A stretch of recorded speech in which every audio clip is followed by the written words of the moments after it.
Hello everyone, and welcome to Crime Whisper. I know many of you come here not just for the stories, but to wind down and drift off to sleep. So before we begin, take a moment to like this video and subscribe to the channel. And tell me, are you watching from, and what time is it right now? Get cozy, get comfortable, let your thoughts slow down, because tonight, we begin with Case 1, Case 1. The life and death of Mercedes. More she was used to being seen. Her face was familiar to millions. Her name known to anyone who followed beauty, glamour, or the world of infest. To some, she was a muse. To others, a symbol of strength and self-made success. But in truth, no one really knew her. Behind the flawless selfies and curated videos was a woman living a double life. The one she showed the world, and the one she kept hidden. A life filled with both admiration and obsession. And in the shadows of that fame, someone was watching. Someone who believed he knew her better than anyone else. Someone convinced that he and she were destined to meet. Someone who wouldn't take no for an answer. Her phone went quiet, her messages unread. From the outside, her life looked perfectly intact, but inside, a nightmare had already begun to unfold. Early life, from Janae to Mercedes. Before she became known as Mercedes Moore, she was Janae Gagnier, born in 1987 in Los Angeles, California, to Mark and Janetta Gagnier, both military veterans. Her parents had met while serving and later traded their uniforms for civilian life. Determined to build something of their own, a family and a restaurant, Janae was the firstborn, later joined by two younger sisters. Her upbringing was rooted in structure, but never cold. Her parents believed in responsibility, but also in freedom. That balance gave Janae the tools to think big and act bold. From a young age, she stood out bubbly, smart, confident. She had a natural way with people, and she thrived in social settings. Her energy was magnetic. Her ambition clear. At just 12 years old, she started her first business. She converted her family garage into a hair braiding studio. It began with friends and classmates, but soon, word spread. Women from the neighborhood came in the evenings, waiting their turn for her now signature braids. Janae had found her lane and her first taste of financial freedom. A family torn apart, but everything changed at 14. Her parents' marriage began to fracture, eventually ending in a painful divorce. What had been a steady home was suddenly divided. Her father moved to Texas. Her mother stayed in Los Angeles with the girls, and Janae found herself caught between two worlds. She traveled back and forth, splitting time between homes, trying to navigate a new normal. But beneath the surface, she was unraveling. She became distant, reactive, and less focused. Her grades slipped, arguments at home increased. Her parents thought it was teenage angst, but it was grief. She was mourning the family she had lost, finding herself again as the years passed. Wounds slowly began to heal. Janae learned to make peace with her circumstances. Her relationship with both parents improved, and her old spark returned. By the time she graduated high school, she was ready to take on the world. Driven, charismatic, and determined, but still figuring out her path. She enrolled in college, hoping to become a dental assistant. It seemed practical, secure a good life. But once the reality of the field set in, it no longer felt right. The classes were dull, the work uninspiring. Eventually, she made the bold choice to drop out, against her parents' wishes. They had imagined a more traditional path for her, one filled with degrees, steady jobs, and a neatly planned future. But Janae had other ideas. A new chapter, Vegas and reinvention during this uncertain phase. Janae met a young man. Their relationship moved fast, and he urged her to relocate with him to Las Vegas. He promised a fresh start, a place where they could build something for themselves, free of judgment, full of potential. And so, Janae left California behind. Freedom, fame, and reinvention. Excited by the promise of a fresh start, Janae agreed to the move. She packed up her life and relocated to Las Vegas, a city bursting with opportunity. But just as saturated with uncertainty, Las Vegas never sleeps. It glitters with possibility, but survival there requires more than just ambition. It demands strategy and income. Janae, without a college degree or a solid job history, quickly discovered how hard it was to land a stable, well-paying job. She tried different positions, but most were low-wage, physically draining, and offered little room for growth. That's when she heard from acquaintances about an opening at a nightclub. What caught her attention wasn't the glamour, but the potential earnings. It promised more than any traditional job she could land without credentials. At first, she was hesitant. She had her doubts, but her financial situation left little choice. So, she gave it a try. Her first few nights were awkward and uncomfortable.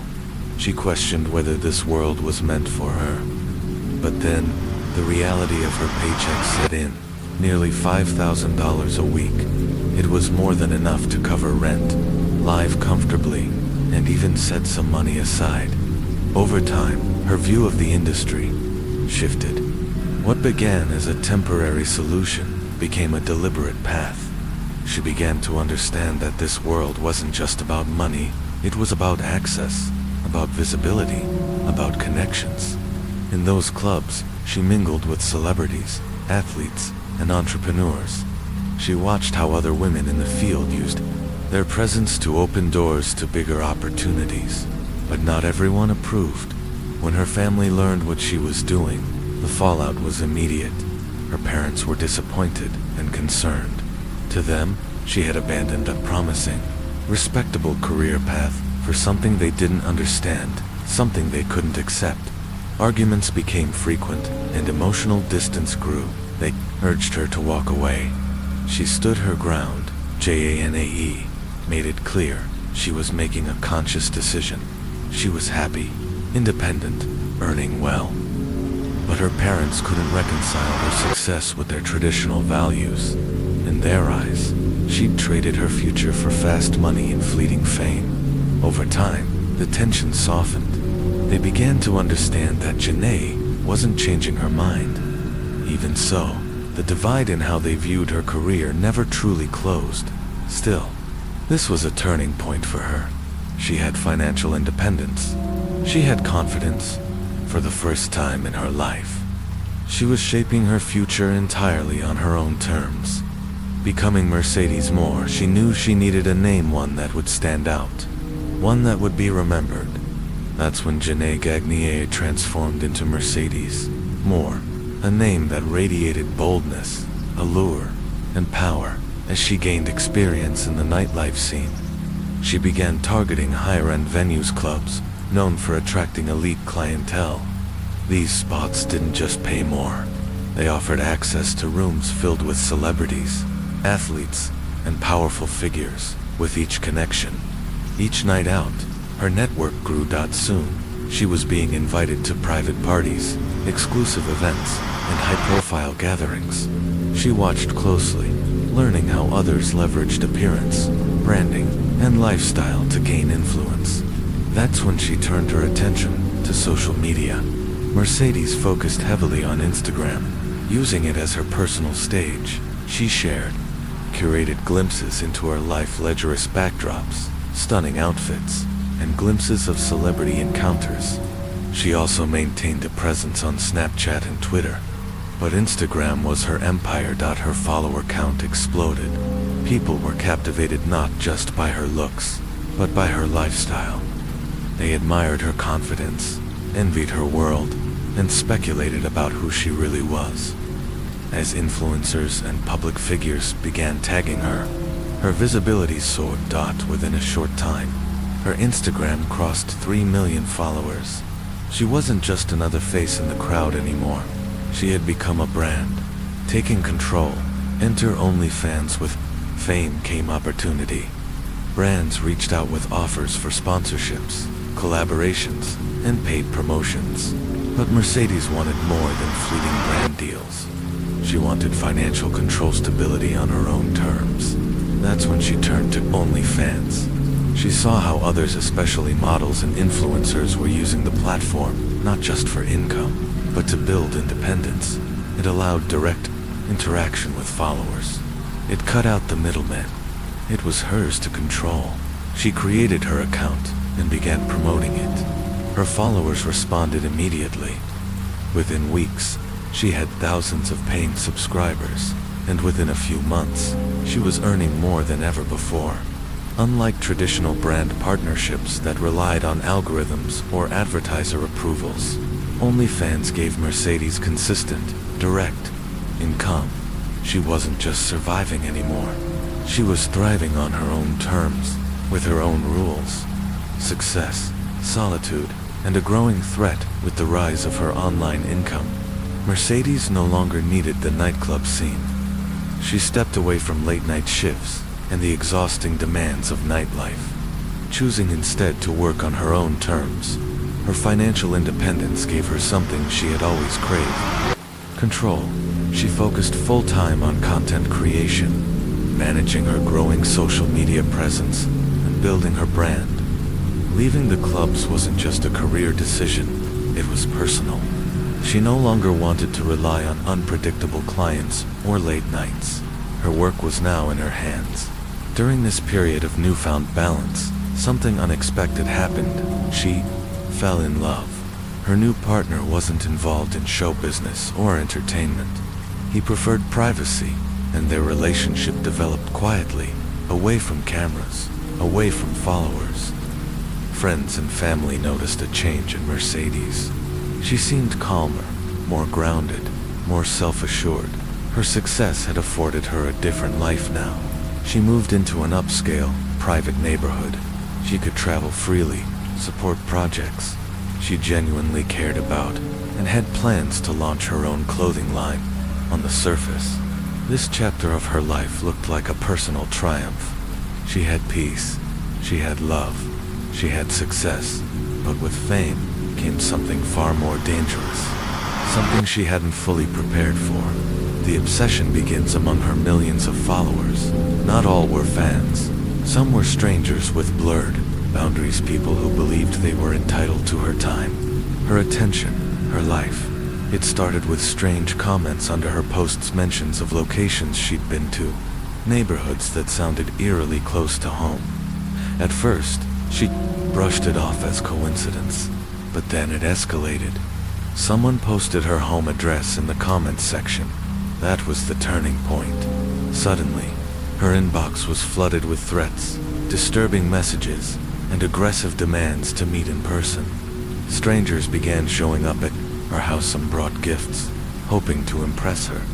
Others stood silently near the gates. A few rang the bell, asking to be let in. What seemed like isolated incidents quickly became a pattern. She noticed unfamiliar vehicles parked near her, home at odd hours. The same faces reappeared in different places.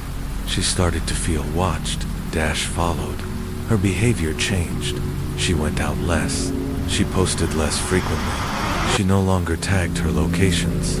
She avoided sharing details of her home's interior. She erased every digital breadcrumb she could think of, but the fear lingered. Every knock at the door made her heart race. Every creak at night made her freeze. Eventually, she realized she couldn't keep living this way. A false sense of safety in search of safety. She moved again, this time to a gated community in Houston.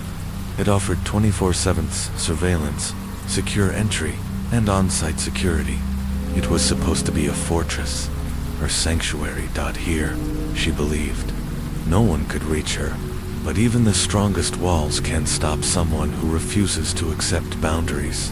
Kevin Accordo, the follower who wouldn't stay behind the screen, while Mercedes lived her life, unaware someone was watching. His name was Kevin Accordo. He lived in Florida, had no criminal record, held a job, seemed on the surface like any other follower, but inside, something had changed. Kevin had become obsessed. What began as simple admiration turned into a dark fixation. Every post Mercedes made deepened his attachment. He believed there was a connection between them, something real despite the fact they had never once interacted. He studied her carefully. He tracked her routines, noticed her friends, memorized her spaces. He believed it wasn't a matter of if they'd meet but when. Eventually, watching from a distance no longer satisfied him. Kevin decided he had to find her, despite her precautions.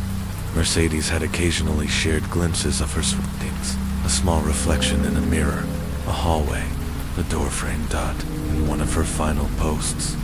A tiny detail appeared, her front door a distinct design. It was all Kevin needed. He scoured real estate listings, comparing architectural features. When a commenter casually mentioned the name of her complex, the pieces clicked into place. He now knew where she lived. The drive to darkness without hesitation. Kevin got in his car and began the cross-country journey from Florida to Texas, thousands of miles, days on the road. But none of that mattered to him. He was convinced that this meeting would change everything. When he arrived in Houston, he had one goal: get inside the gated community. Despite the security measures, he got in. Investigators believe he may have slipped in behind a resident's vehicle or posed as a delivery driver, blending in just enough to go unnoticed. Surveillance footage later showed him pacing near her home, walking back and forth, appearing to survey the area. There were no signs of forced entry. The windows were untouched. The doors remained locked. That's why police believe he waited. The final moments, it's believed that when Mercedes opened the door that day, Kevin Accordo was already waiting, possibly timing his arrival to coincide with a delivery. He may have posed as someone bringing a package, just enough of a ruse to lower her guard. As soon as the door opened, he forced his way inside. What happened next was sudden and violent. There were signs of a fierce struggle. Blood was found on the floor, walls, and furniture, evidence that Mercedes fought back with everything she had. But Kevin had the physical advantage. Her injuries told a harrowing story: deep bruises, trauma to the head, signs of repeated blunt force.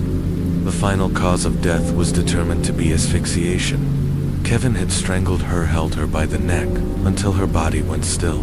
But the horror didn't end there. Instead of fleeing, Kevin stayed inside her home. For 3 days, he lived among her things, slept in her bed, ate her food, wore her clothes, and left his fingerprints everywhere. He existed inside the home of the woman he had killed, as if he believed some twisted connection still remained. During those 72 hours, he wrote, on the walls, the mirrors, and the doors, scrawling messages in red lipstick. The writings were disjointed and disturbing. Some suggested remorse, others hinted at betrayal. One read, she wore another man's ring. To investigators, the writing was evidence of a fractured mind, possibly a full psychological breakdown, or perhaps a delusional attempt to justify his actions. A father's worst nightmare. No one raised alarm at first. Mercedes' family lived in another city and didn't think much of her, being offline for a day or two, but as calls and messages went unanswered, worry set in. On the evening of August 29th, her father, Mark Gagnier, decided to check on her in person. When he arrived at her home, he immediately sensed something was wrong. Her car was still in the garage. No lights were on. The curtains were drawn. He rang the doorbell. No answer. He knocked. Still nothing. Trying the doorknob, he found it locked. Something in his gut told him this wasn't right. He stepped back, braced himself, and slammed his shoulder against the door. It didn't budge at first, but on the second try, it swung open. A heavy, suffocating odor filled the air. Inside, the silence was thick. Every breath was a struggle. Then he saw her. At the foot of the stairs, Mercedes lay face down, her body twisted unnaturally, her clothes stained with dried blood, her skin pale, her lips tinged blue. Mark froze, his daughter gone. But then, a faint sound came from upstairs.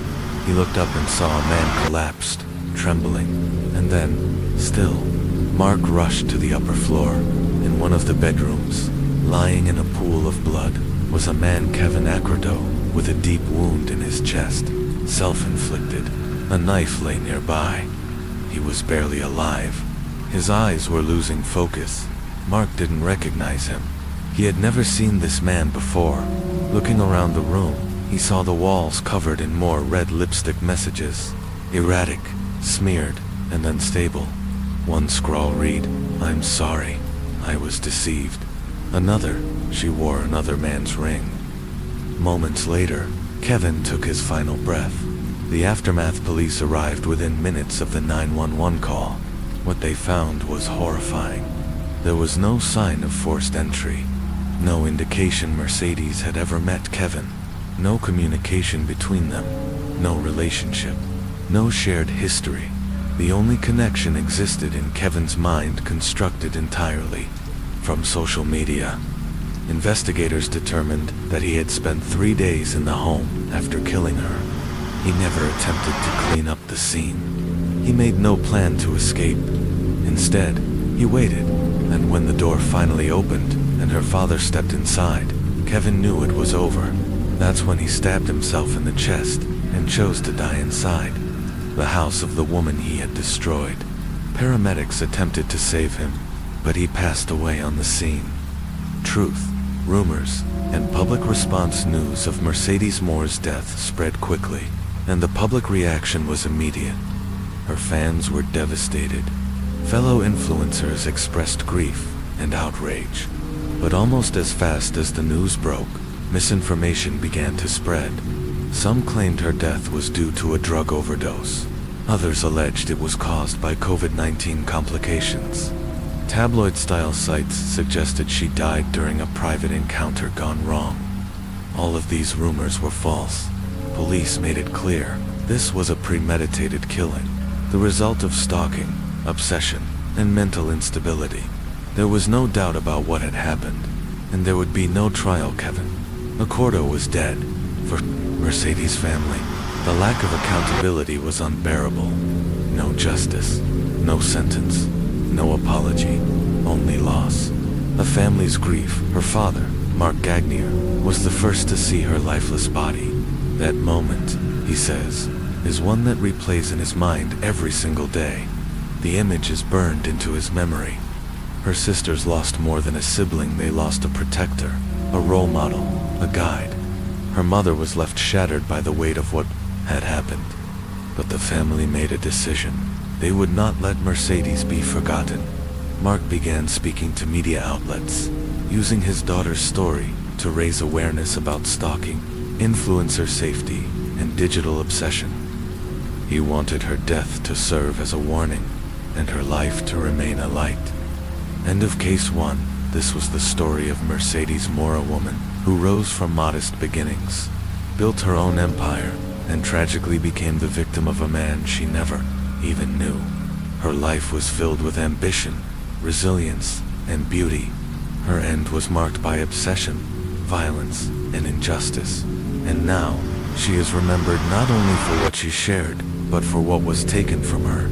Case 2. The Horror in Brandon, Florida. Part 1. Complete emotional shutdown. That's often how children respond when exposed to traumatic events. In the aftermath of violence, it's vital that a child hears reassurance from trusted adults. You're safe now. It's over. But what happens when no such comfort follows? When the horror they witnessed was committed against their own mother? This is the story of Tiffany Joanna James, a devoted mother of 4, whose tragic end left the town in shock and her young daughters haunted by a night that felt like something out of a horror movie. But this wasn't fiction. It happened, and it forever changed the quiet town of Brandon, Florida. Early life. Raised by women of strength, Tiffany was born on August 18, 1980, in Tampa, Florida, to Rosalind James and Turner Humphrey. Her parents never married. Her father left shortly after her birth, moving out of state and starting a new family. For most of Tiffany's childhood, he was absent physically and emotionally. Years later, as an adult, Tiffany reached out. She found him, spoke to him, and told him she held no anger in her heart. She simply wanted to know him. Through that reunion, she met her half-siblings, and together, they formed bonds that would later become deeply important to her. But growing up, Tiffany was raised not by her mother or father, but by her grandparents, along with the constant love and support of her aunts, Barbara and Vicky, and her grandmother Bua. Her mother visited occasionally, but it was the women in Tiffany's extended family who became her true caregivers, thanks to their influence. Tiffany flourished. She was a bright student, creative, and stylish. Her love for fashion and beauty shone from a young age. She dreamed of owning her own salon, and quickly became known for her effortless charm, young motherhood, and resilience in high school. Tiffany fell in love with a boy named Derek Andrews. They were young, just a year apart in age, and convinced their love would last forever. But life moved quickly. In 1998, during her senior year, Tiffany gave birth to their first son.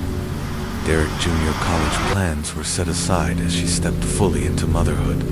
In 2002, their second son, Darren, was born. By now, Tiffany and Derek were living together in a small apartment, trying to make ends meet. Though they eventually separated, their split was peaceful.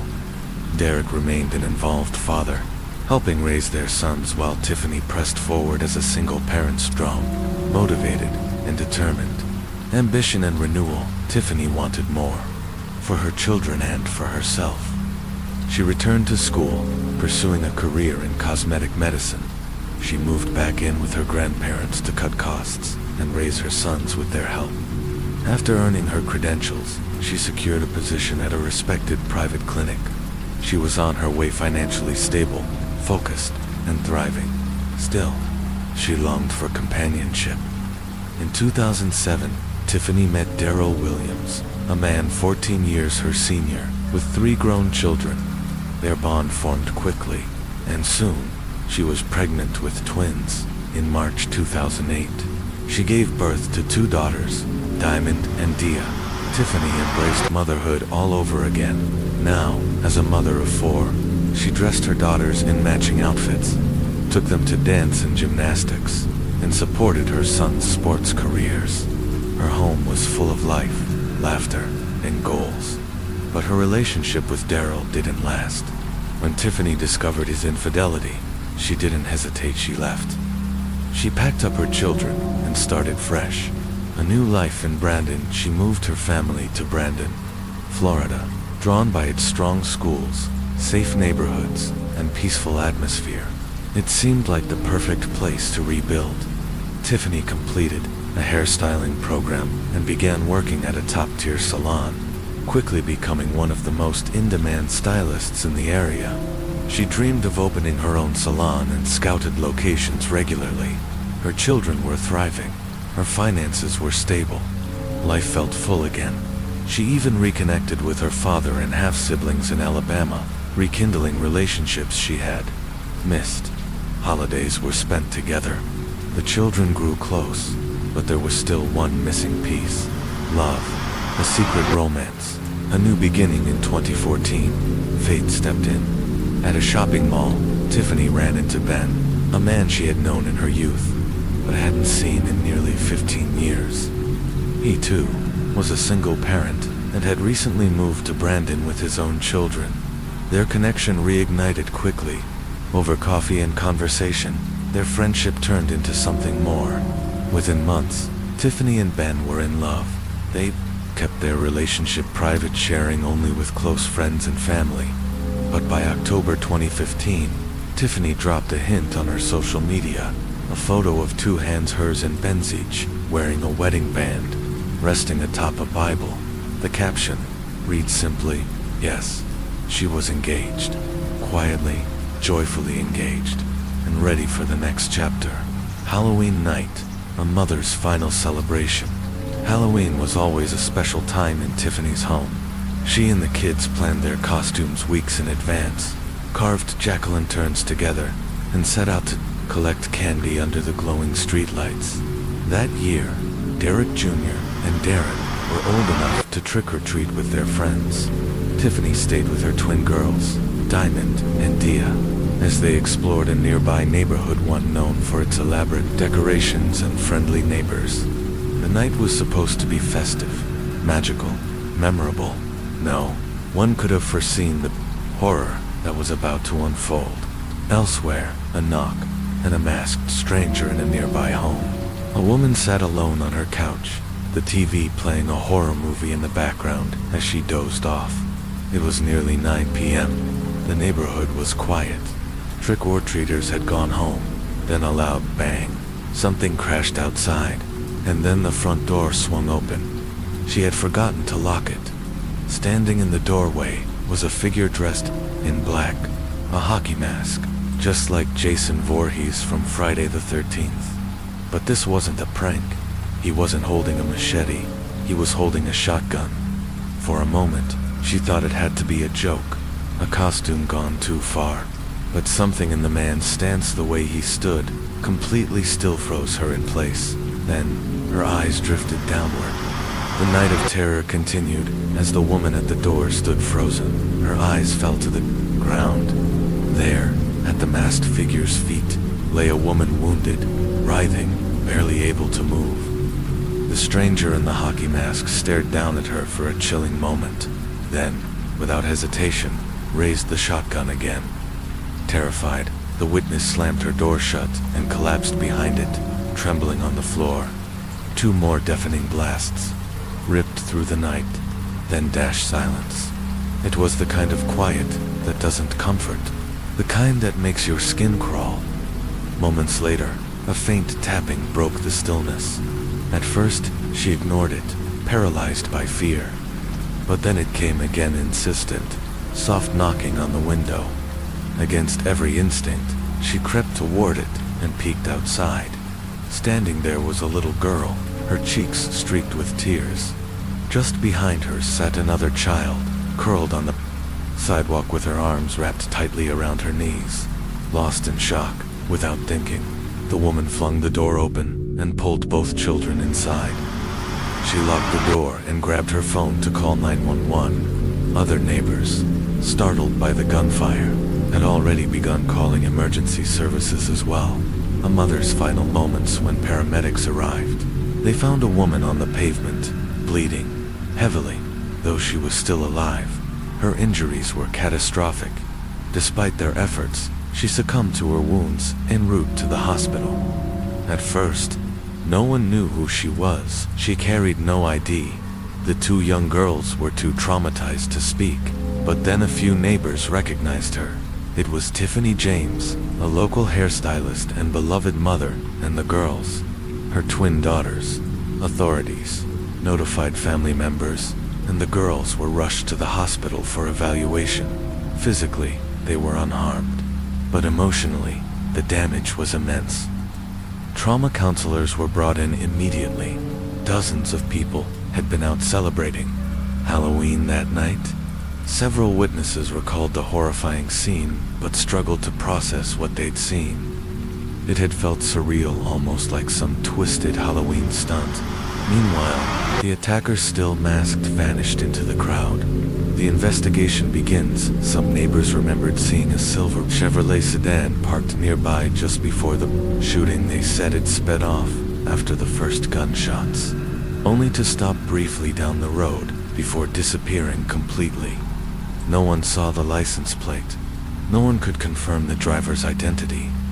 And with no nearby security cameras, detectives had little to work with. As for the suspect, descriptions were vague at best. The shooter had been fully covered, black clothing, gloves, a hood, and that hockey mask. The only detail witnesses agreed on was that the person was tall, muscular, and moved with a certain aggression. Nearby, police recovered Tiffany's torn handbag, its contents scattered. Robbery was considered, briefly, but nothing had been taken. Cash remained in the purse. Her gold jewelry was untouched. This wasn't a mugging, it was personal. Who would want Tiffany dead?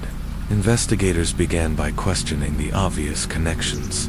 Former partners and Tiffany's current boyfriend, her exes, Derek Andrews and Daryl Williams, had both been out of her life for years. There had been no recent conflict, at least not publicly.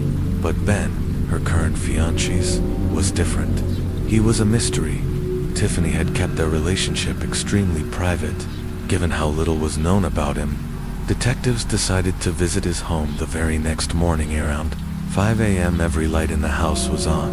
Ben sat near the front door, holding a shotgun. Officers ordered him to drop the weapon and raise his hands. He complied immediately, telling them through tears that he had nothing to do with Tiffany's murder, but that he was terrified for his own life and his children's. He explained that he'd found out about Tiffany's death hours earlier and had feared he might be next. Then he said something that shifted the investigation entirely. Tiffany, he said, had a stalker. A dangerous secret revealed. Ben revealed that in the weeks leading up to Halloween, Tiffany had confided in him that she felt someone was watching her. She suspected her ex-fiancé Williams, the father of her twin daughters. Their relationship had ended bitterly, and recently they'd been locked in a heated custody battle. Daryl was seeking full custody, despite knowing he had little chance of winning. Ben also had an alibi for the night of the attack. He said he, Tiffany, and the kids had gone trick-or-treating together. Later that evening, he took his children to visit relatives, while Tiffany and the twins planned to pick up a few things and meet him back at his house, but she never arrived. Around midnight, Tiffany's eldest son called him with the terrible news. After verifying his alibi, investigators cleared Ben of any involvement. Their attention now turned to Daryl Williams. Suspicion mounts. Detectives visited Daryl's last known address on November 1st, only to learn he'd moved in with a new girlfriend months earlier.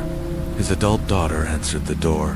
When told what had happened, she was visibly shaken. Then she shared some deeply troubling information.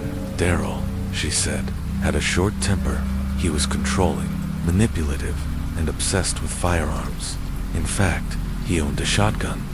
Their breakup had been ugly, she admitted. He had resented paying child support and had fought hard and successfully for full custody of the twins. Then, she added something chilling. In his mind, if Tiffany was out of the picture, he'd get the girls. A chilling lead. Detectives went to Daryl's workplace, a chemical plant where co-workers described him as diligent but aggressive. He'd even been involved in multiple altercations on the job, and something else raised eyebrows.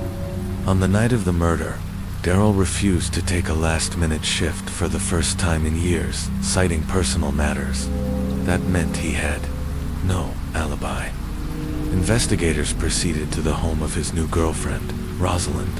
In the driveway, they spotted a silver Chevrolet sedan matching the vehicle seen near the crime scene. When Rosalind answered the door, she looked nervous, but once informed of the investigation, she insisted Daryl had been with her all night and never left the house. Still, the circumstantial evidence was piling up now. Detectives turned to the two most important witnesses, Tiffany's daughters, the voices of the innocent. Both girls were traumatized beyond words. Denya barely spoke. She suffered from night terrors and refused to sleep without the lights on. Diamond, the more verbal of the two, seemed stronger, but any mention of Halloween made her freeze. Their memories would hold the key to solving their mother's murder. Case TWO conclusion. Whenever the conversation returned to that horrifying Halloween night, Diamond would break down in tears and retreat into silence. Denya, her sister, barely spoke at all. Both girls were deeply traumatized. A skilled child psychologist was brought in, working gently over time to help the sisters process their trauma. Eventually, they began to open up. During one of their sessions, the girls shared something chilling.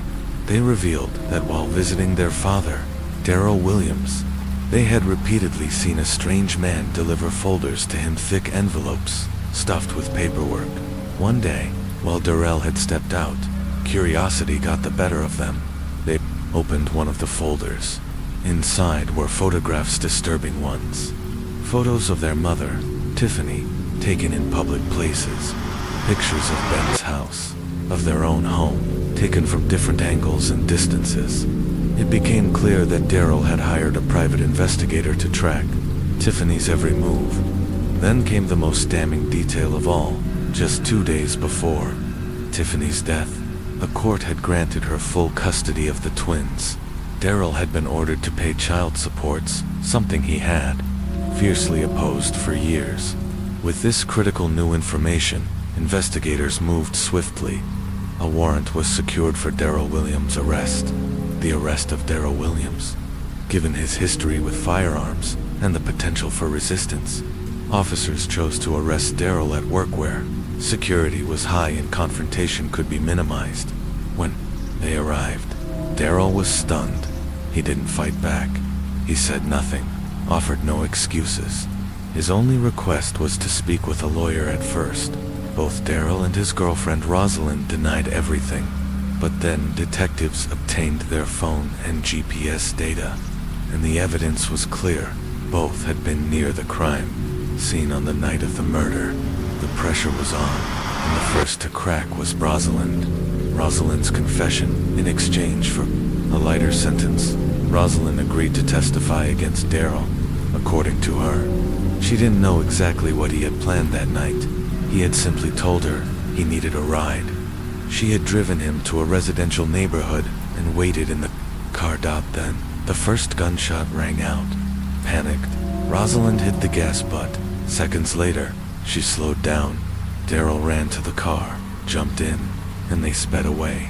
She said the only reason she later gave him an alibi was because she was terrified, afraid of what he might do to her if she told the truth.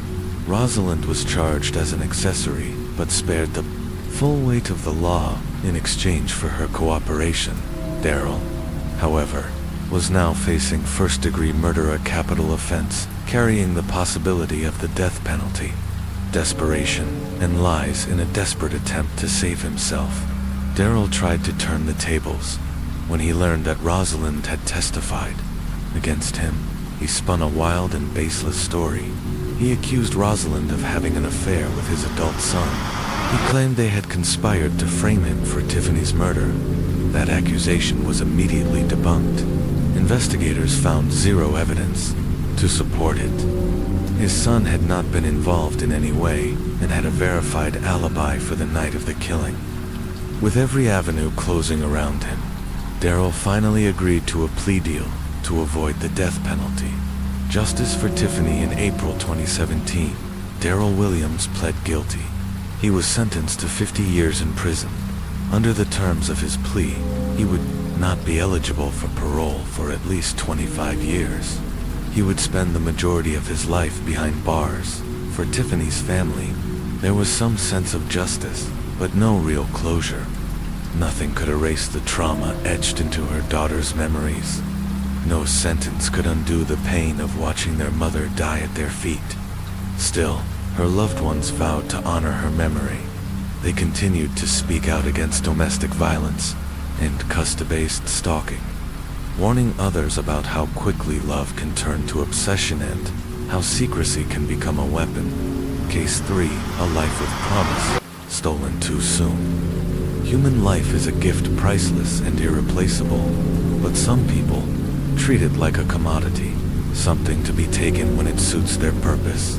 Sometimes, all it takes is the promise of quick, reckless gain to make someone disregard the sanctity of life altogether. The case of Sofia Martinez, a bright and ambitious young woman from El Paso, Texas, was one such tragedy. She disappeared after a night out, and what followed would shock the entire city. The rise of Sofia Martinez.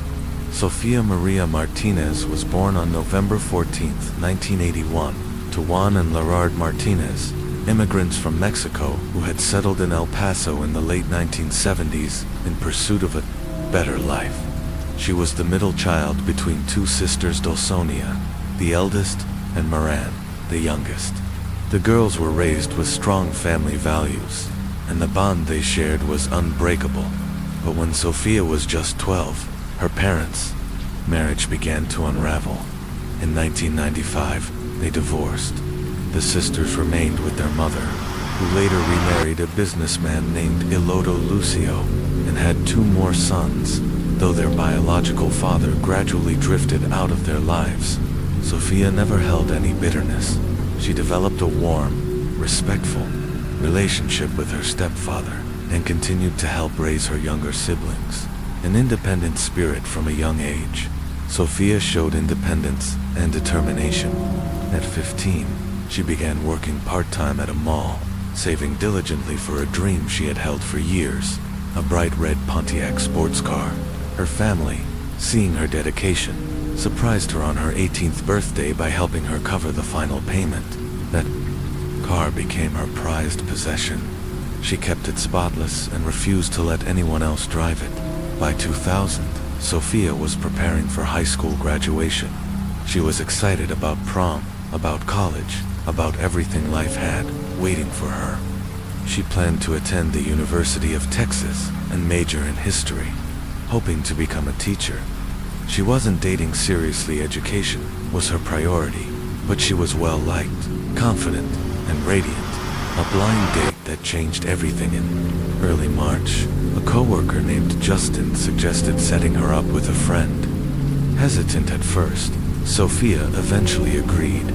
They planned to meet on Friday, March 10th, 2000, at a popular local nightclub that admitted 18 guests. That evening, Sophia returned home from school and spent hours getting ready. She tried on outfit after outfit, finally settling on a striking red evening dress. It was elegant, flattering, and tasteful. Her makeup was flawless, her hair styled in soft curls. She spritzed on her favorite perfume and grabbed a clutch bag. At 10 p.m., she stepped into the living room, did a twirl for her family, and smiled. It was the last time they would see her alive. Case 3.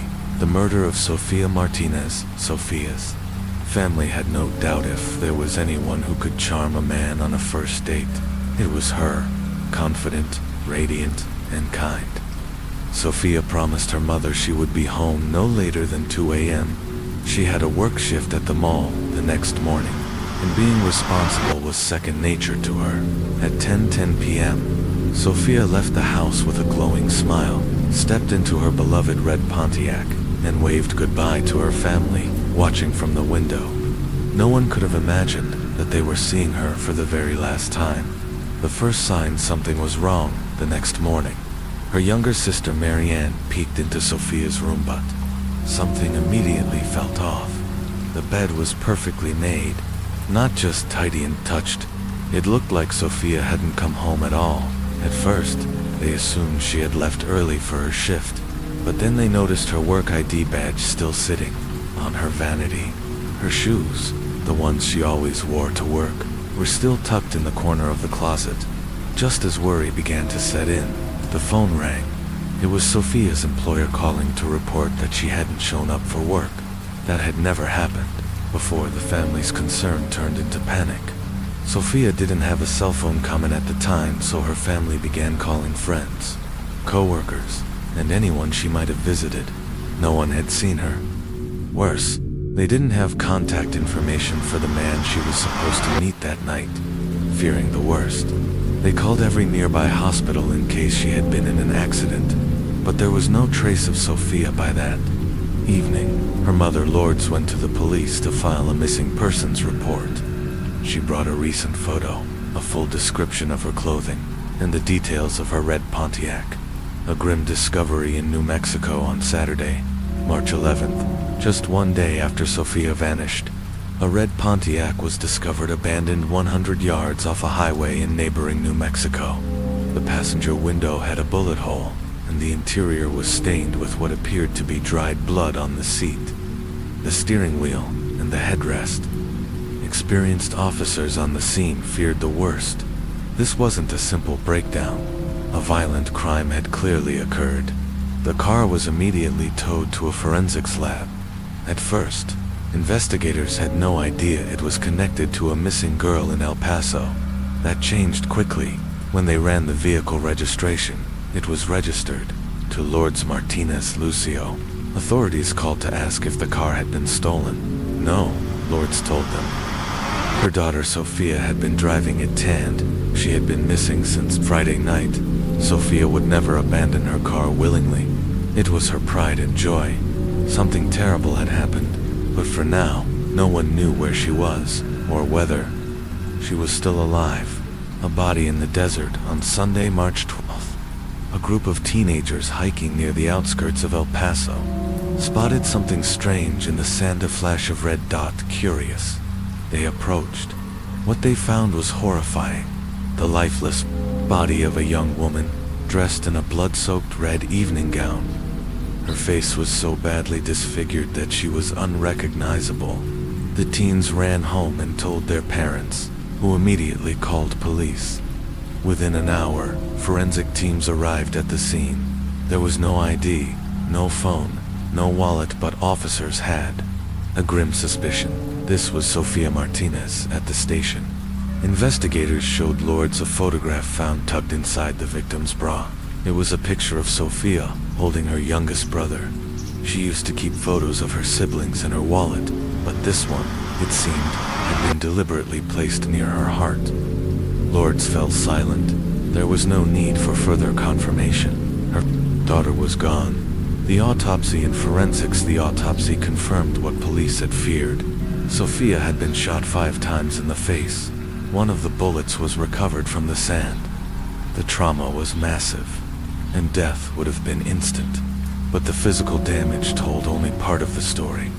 Sofia's body bore signs of a brutal struggle. Deep bruises, abrasions, and defensive wounds on her hands, evidences that she had fought desperately to survive. Worst still, forensic evidence confirmed a sexual assault.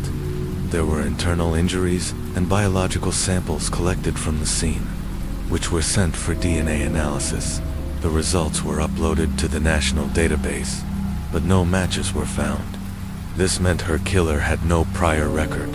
Police considered the possibility that the killer may have crossed the border from Mexico, committed the crime, and disappeared, again making the search infinitely harder.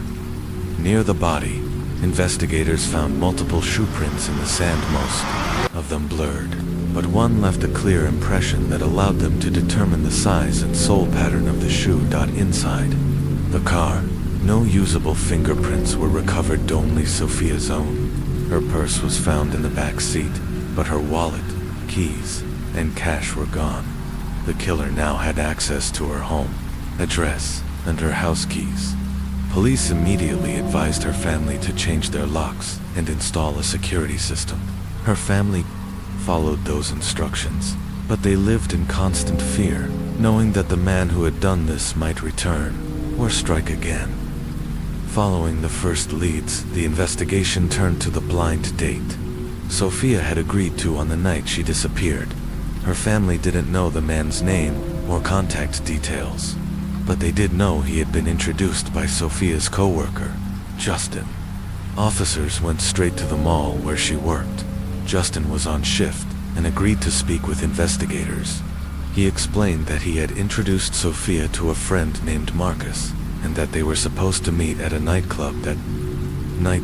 Marcus was located and brought in for questioning. He told detectives that Sofia never showed up at the club.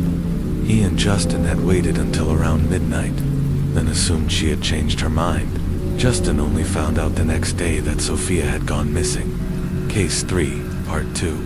The truth about Sofia Martinez's final night.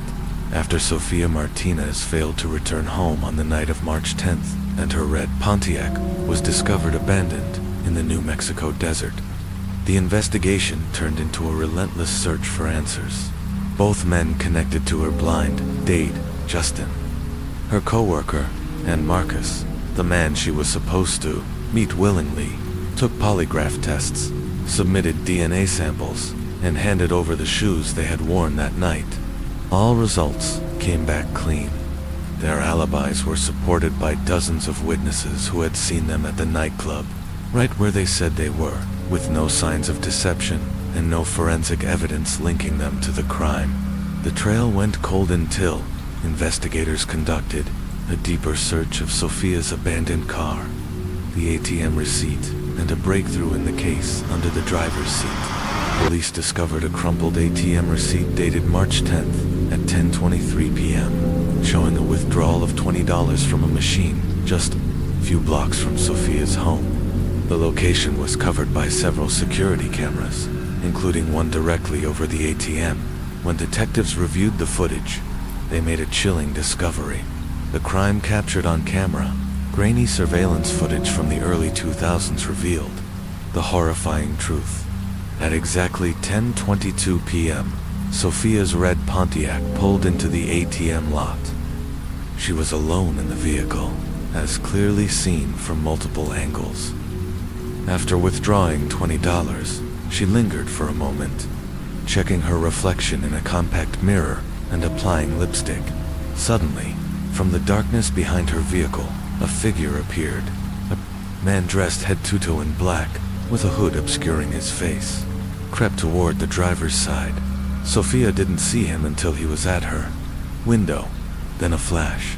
The attacker raised a gun and fired into the vehicle, but investigators would later conclude the shot was not meant to kill, only to wound and terrify. The bullet grazed her cheek, clipped the bridge of her nose, and exited through the passenger side window. Wounded but conscious, Sophia held up tissue to her bleeding face and, possibly under threat, withdrew another $200 from her account. Then the Pontiac slowly pulled away from the ATM, the gunman now inside, pressing the weapon to the back of her head. That was the last time anyone saw her alive. The surveillance footage, despite its low resolution, allowed investigators to determine that the suspect was likely a white male, average height, slim build, possibly with facial hair. The images were broadcast on local television, along with a public plea: if you know this man, call us. A case gone cold. Until a twist months later, despite an outpouring of tips, none led to a viable suspect. In late March, a man contacted police saying he had found a driver's license near where Sophia's body had been discovered. Investigators feared another victim, but the license belonged to a woman who was safe and unharmed. Her purse had been stolen earlier that month at the same mall where Sophia had worked. The find sparked a chilling theory. The suspect may have been stalking women in public places, picking targets at random. The next day, a young man came forward, admitting he had stolen the purse. He was terrified after seeing the news, fearing he'd be blamed for Sophia's murder. He submitted to DNA testing and was ruled out. By July 2000, the case had stalled. Desperate for leads, authorities offered a $10,000 reward, later raised to $55,000 through public fundraising and local support. Even a feature on America's Most Wanted brought in no solid leads. Then, in late September, everything changed. The first real break. A name and a witness on September 30th, 2000. Police received a call from a young mother named Heather Napowaski, claiming she knew who had killed Sophia and she had evidence. Unlike previous false leads, Heather didn't just want the reward money. She had a name, too. In fact, her boyfriend Michael Jacques and his friend William Barkley to back up her claim. Heather handed over a partially burned driver's license belonging to Sofia Martinez. She told detectives that she had been too scared to come forward earlier, fearing violent retaliation. But now that Michael was incarcerated on unrelated charges, and she was struggling to feed her 2 children, she was ready to speak out. Heather's story, March 10th, 2000. At the time of the murder, Heather was hospitalized for a kidney condition. William Barkley had been temporarily staying at her home with her and Michael. All 3 were unemployed, living in extreme financial stress. On the evening of March 10th, William visited the hospital and spoke with Michael privately. Heather overheard fragments of their conversations, something about getting money, but assumed they were planning another drug deal, which they had done before. Shortly after, both men left, taking a box of latex gloves from a nearby medical supply cart. At around 11 p.m., Michael returned to Heather's hospital room and casually told her, "We got some money." He claimed that William had threatened a driver at an ATM, taken their cash, and stolen the car. Still unaware of the true horror, Heather didn't ask many questions. But that night, a nurse told Michael someone was waiting for him downstairs. Will would return to discuss getting rid of the car. Heather said. The two men drove out separately. William dumped the red Pontiac in the New Mexico desert, and both men returned using Michael's vehicle. A license in the grill and a chilling threat the following day. Heather was discharged. She felt uneasy about what had happened. Michael tried to reassure her, but William took a more sinister approach to silence her fears. He pulled out a driver's license with Sophia's name and address. "If we need to shut her up," he told Heather, "we know where she lives." Then, without emotion, he tossed the license into a smoldering grill. Heather secretly retrieved the melted remains of the card and kept it hidden. Days later, she saw Sophia's story on the news. Her blood ran cold. That's when everything made sense: why William had shaved his beard, why Michael suddenly had a Pontiac key name, and why both men had become increasingly paranoid. But Michael told her to stay quiet, so she didn't, till now. Michael Jacques speaks, following Heather's detailed statement. Detectives arrested 23-year-old Michael Jacques. To their surprise, he didn't deny involvement. He admitted to helping cover up the crime, but claimed he wasn't the one who pulled the trigger. According to Michael, he and William were both desperate for money. The plan was to rob someone at an ATM quick clean, non-lethal. But when the red Pontiac pulled in, and he saw it was a young woman, Michael claimed he tried to call off the plan. William misread the signal and walked straight up to Sophia's window with a gun. Moments later, Sophia was bleeding, and he was in the passenger seat, forcing her to drive. Michael waited, stunned, when William didn't return. Michael assumed something had gone terribly wrong. Case 3 conclusion: the price of $220. When William Barkley never returned after taking off in Sophia Martinez's red Pontiac, Michael Jack claimed he simply went back to the hospital to be with Heather. He told investigators he had no idea what had ultimately happened to Sophia, that he didn't know she had been assaulted or killed. However, he admitted to helping dispose of the car, and later, to learning more about the crime, but he never went to police. Fearing the consequences for himself, a crucial piece of physical evidence, set of car keys with a Pontiac logo, was later discovered on the roof of Jacques' house, exactly where he had said he threw them. This discovery solidified his connection to the crime. The spotlight now turned to 20-year-old William Barkley, who was arrested in early October at his parents' home.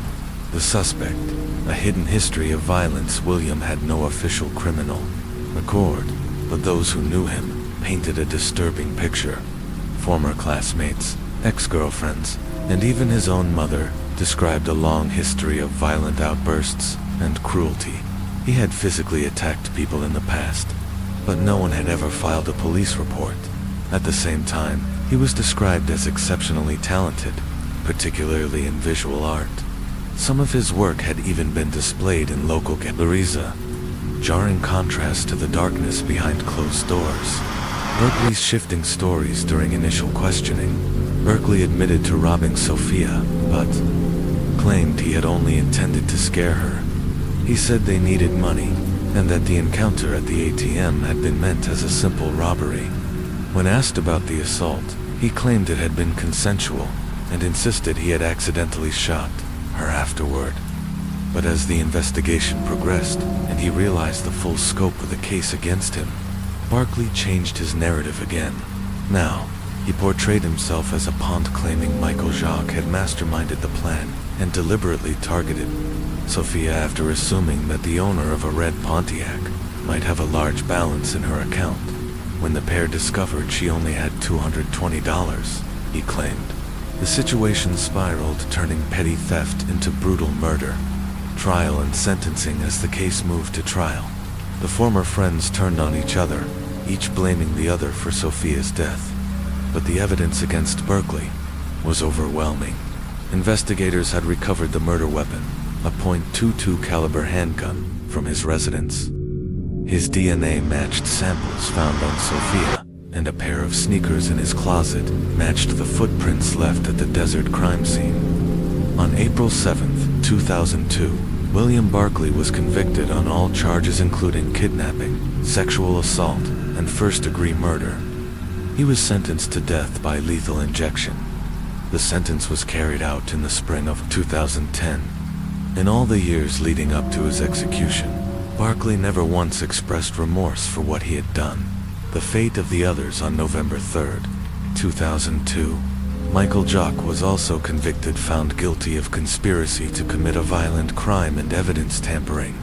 While he hadn't pulled the trigger, his role in the cover-up and failure to intervene were undeniable. He was sentenced to life in prison, with the possibility of parole after 40 years. As for Heather Napowaski, the woman whose testimony helped crack the case, she received a $55,000 reward, as promised. But the money brought her no peace. The trauma of what she'd witnessed, the role she'd played in concealing it, and her difficult life circumstances weighed heavily on her.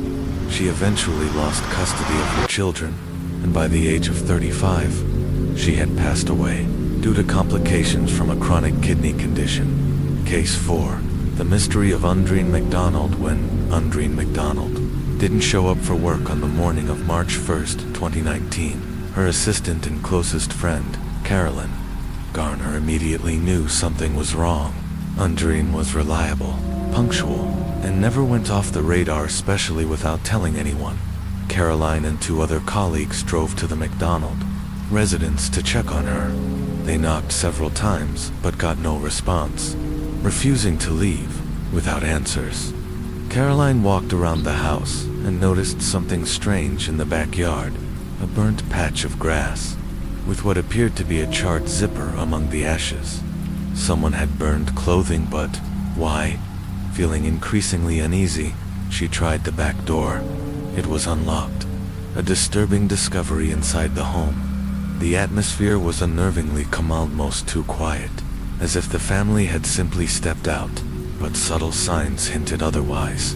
In the bathroom, Caroline spotted odd dark smears on the light switch, which looked suspiciously like dried blood. More dark stains dotted the floor.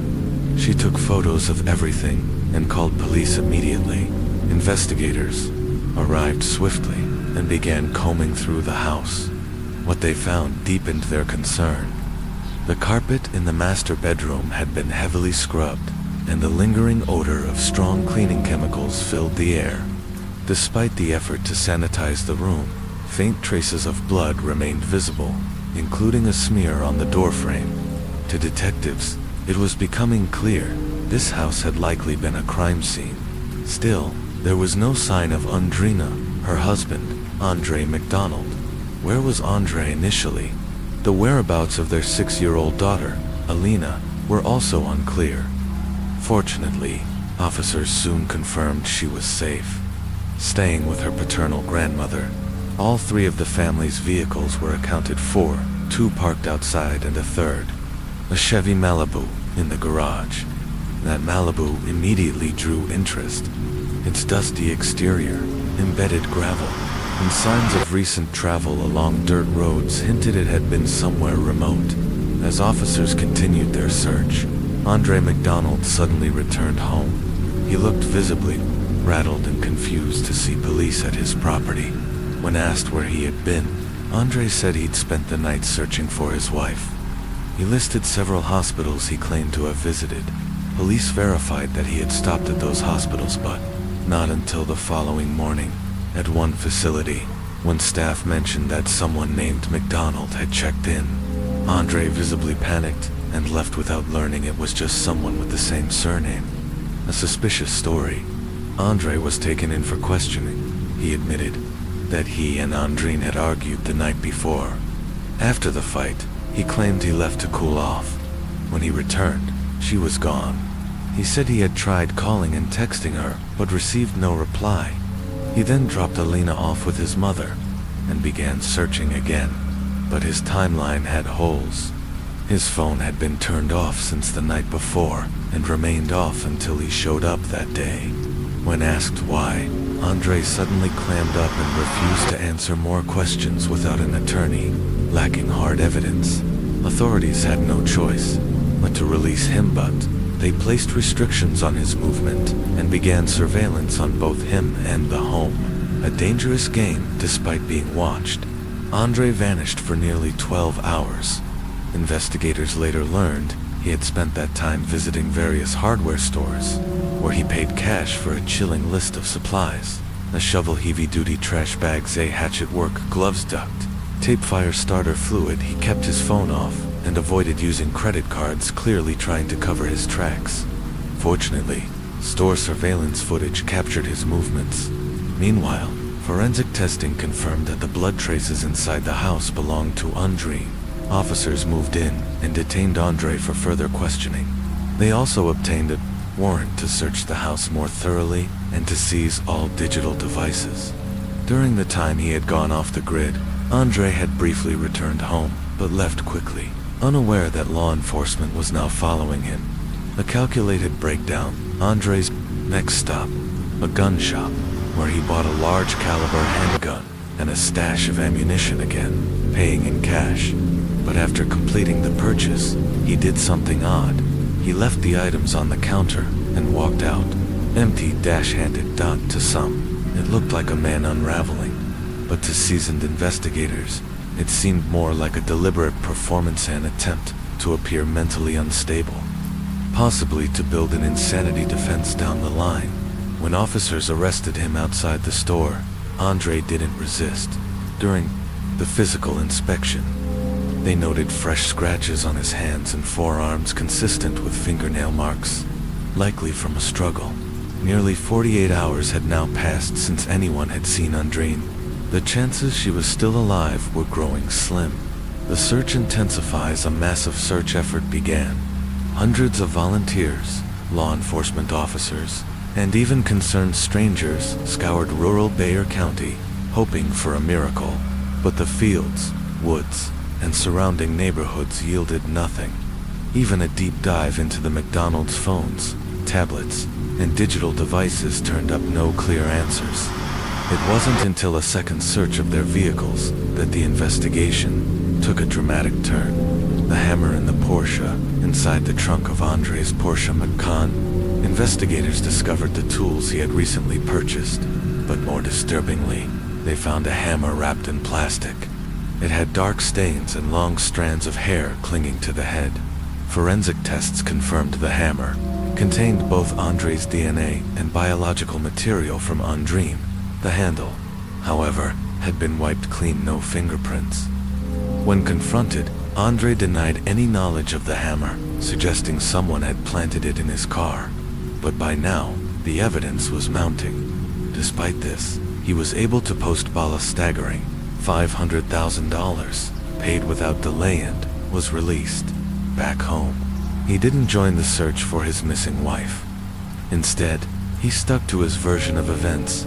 They fought, he left, and when he came back, she was gone.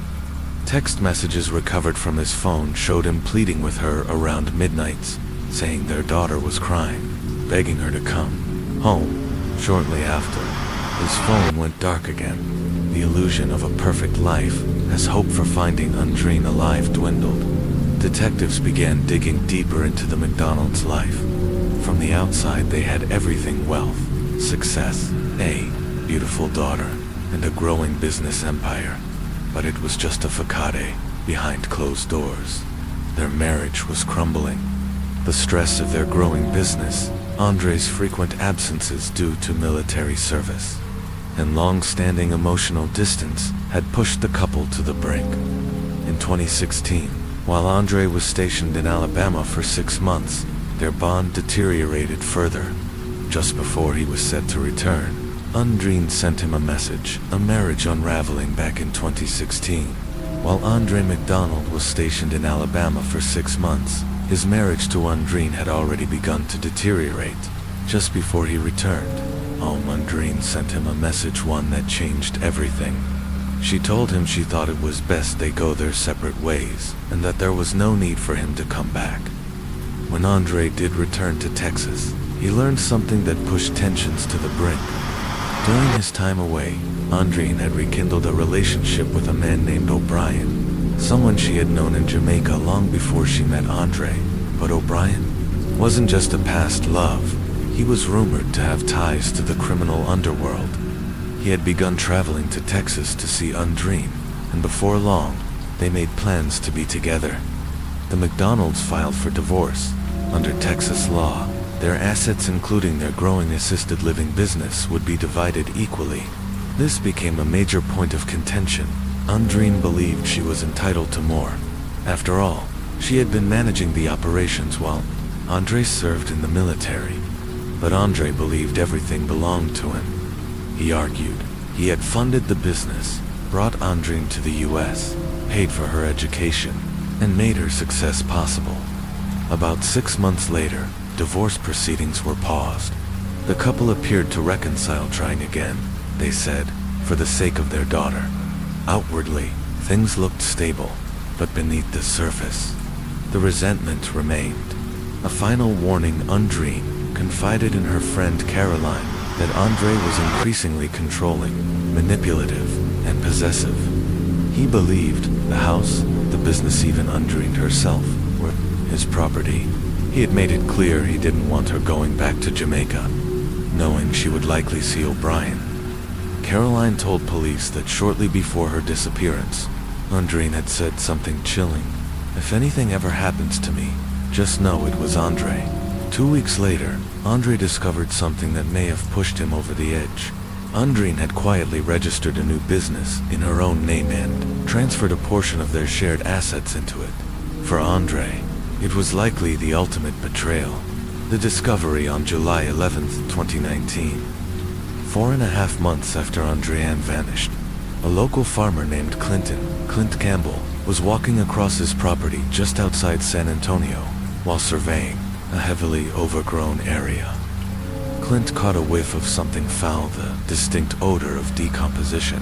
At first, he assumed it was a dead animal. He followed the scent, planning to dispose of whatever he found. In the tall grass, he spotted what looked like animal bones, perhaps a cow. But as he got closer, he realized the truth. Hidden beneath branches and debris was a human body. Clint immediately called the police. The remains were recovered and taken to the medical examiner's office. The body was unclothed, badly decomposed, and initially unidentifiable. But investigators already suspected what many feared: it was Undreen McDonald. DNA testing confirmed it. The autopsy and evidence due to the advanced state of decomposition. The exact cause of death couldn't be determined, but the forensic team noted 2 key injuries. Trauma to the jawbone, fracture at the base of the skull. These wounds were consistent with being struck by a hammer, the same weapon found, wrapped in plastic, in the trunk of Andre's car months earlier. There was another disturbing detail. Much of the woman's hair was missing. At first, this puzzled investigators, till they noticed burn marks on her right hand. It appeared someone had tried to burn the body, likely in an attempt to destroy evidence. The location where she was found had been searched before, but that exact spot, 60 feet off the road on private land, fenced and legally inaccessible without a warrant, had been missed. A sudden confession when Andre McDonald was told that his wife's remains had been found and that evidence suggested blunt force trauma. He changed his tone. Now, he said he was ready to tell his side of the story, but only in exchange for a reduced sentence. With his attorney present, Andre offered a new account. He claimed he was a victim of betrayal, painting Undreen as the aggressor. He spoke of her affair, her efforts to cut him out of the business, and his fear that she would take their daughter, Alina, and leave him with nothing. He claimed that on the night of her death, they argued again heatedly. According to Andre, Andreanne became violent, and he pushed her in self-defense. She fell, cutting herself. He said he kicked her and stepped on her chest to keep her down, not realizing the danger of his actions. Then he heard his daughter's voice calling from the hallway.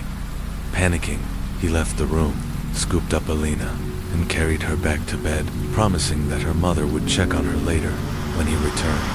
He said Undreen was unresponsive. The cover-up, realizing what he had done, Andre said he panicked. He removed Andreanne's clothes and burned them in the backyard. Then he loaded her body into his car, drove out of the city, and dumped it behind a fence on private land, ironically, near the remains of a cow, which he hoped would throw off suspicion. After returning home, he sent text messages to Andrine's phone, pretending she had left after a disagreement. The next morning, he took Alina to his mother's house and visited multiple hospitals, pretending to search for his missing wife. At one point, when hospital staff mentioned a patient named McDonald had been admitted, Andre nearly fainted to find out it was someone else. He was interviewed by police soon after, but released for lack of direct evidence. But once free, he began to panic again. He admitted to authorities that he had considered dismembering the body, burning the remains, and scattering them to avoid detection. That's why he had purchased a hatchet, shovel, trash bags, and fire starter fluid. He returned to the site days later, ready to follow through. But when he stood over the remains, he said he couldn't go through with it. Instead, he poured accelerant over Andrine's body and lit it on fire, but the flames quickly fizzled out. All it did was burn off some of her hair and partially char one of her hands, according to Andre. This failure sent him into a downward spiral. Case 4, Legacy of Violence. In a final act of rage and desperation, Andre McDonald retrieved an old hammer from his vehicle and began striking his wife's lifeless body, furious, unhinged till he finally came to his senses and stopped. To conceal what he had done, he covered her remains with a pile of branches and cow bones, hoping the scene would pass unnoticed. Later, when questioned about why he went to a gun shop, purchased a handgun and ammunition, and then abruptly left. Without them, Andre had no clear answer. He claimed his mind was clouded, that he hadn't slept in 2 days, and that he wasn't thinking straight. But to prosecutors and detectives, it sounded like a calculated story falling apart. Due to the COVID-19 pandemic, Andre's trial was delayed significantly. It wasn't until January 2023 that court proceedings finally began. His defense attorneys tried to paint a picture of a man cornered by betrayal, alleging that Andrine and her lover had been conspiring to remove Andre from the to take over the business, the house, and custody of their daughter. The implication: Andre lashed out under pressure, not premeditation. But the truth was murky. Andrine's decomposed body had left little forensic evidence behind. The medical examiner couldn't determine an exact cause of death.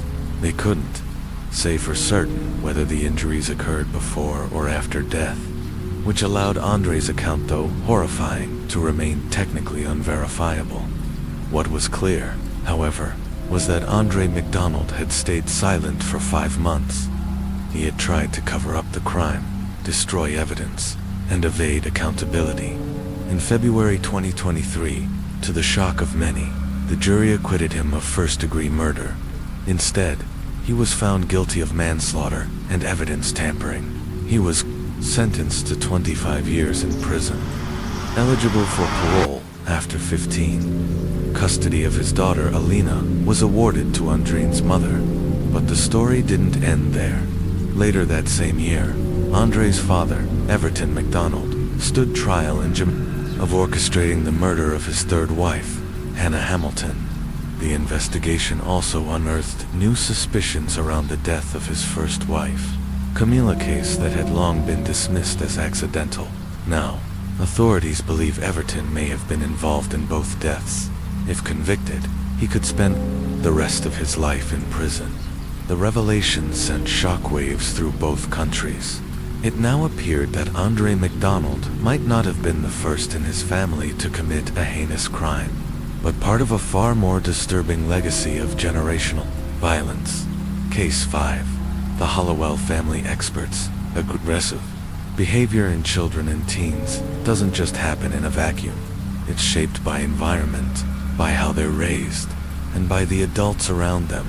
While mental health conditions can influence it, trauma, neglect, and emotional abandonment are often the root, and sometimes those pressures create individuals capable of shocking and terrifying acts.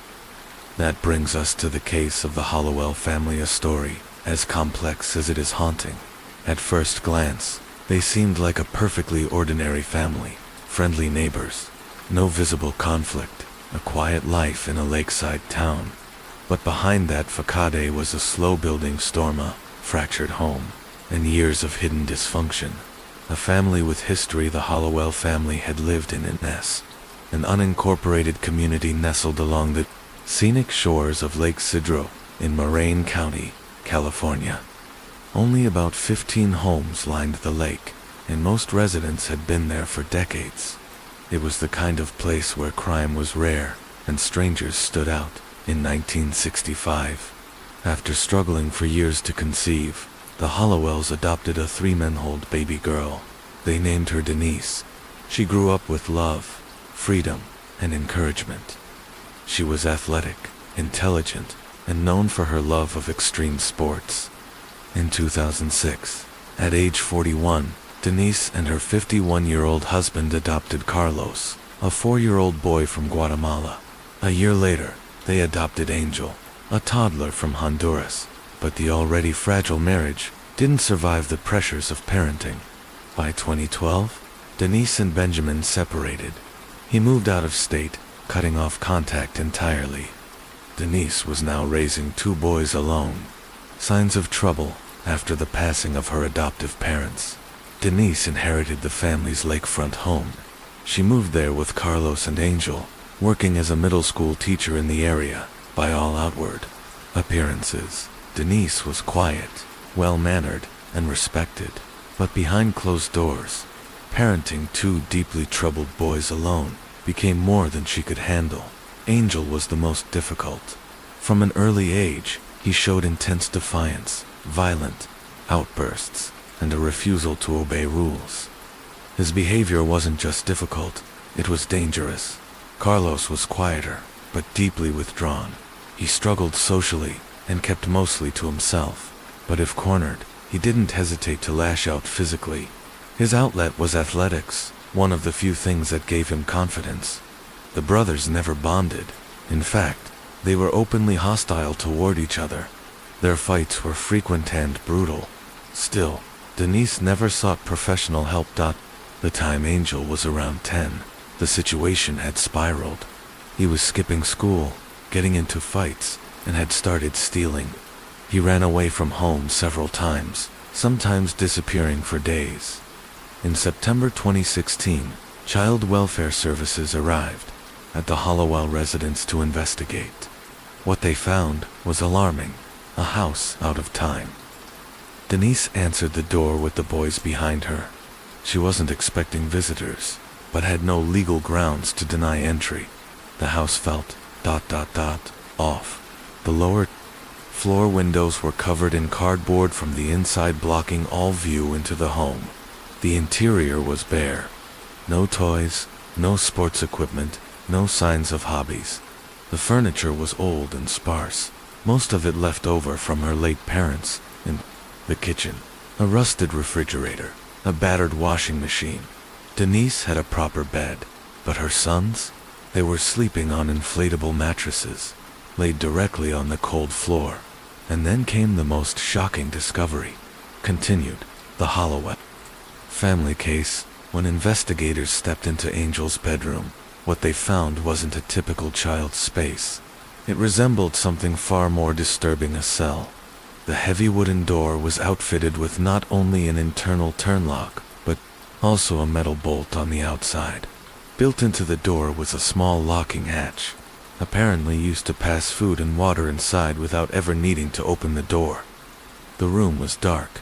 Cardboard covered the windows, completely blocking out any natural light. In one corner sat a worn-out thin mattress. In the opposite corner, a plastic bucket 1/3 full of human waste emitted a foul odor that made the air nearly unbreathable. Sitting silently on the mattress was Angel. He didn't look frightened.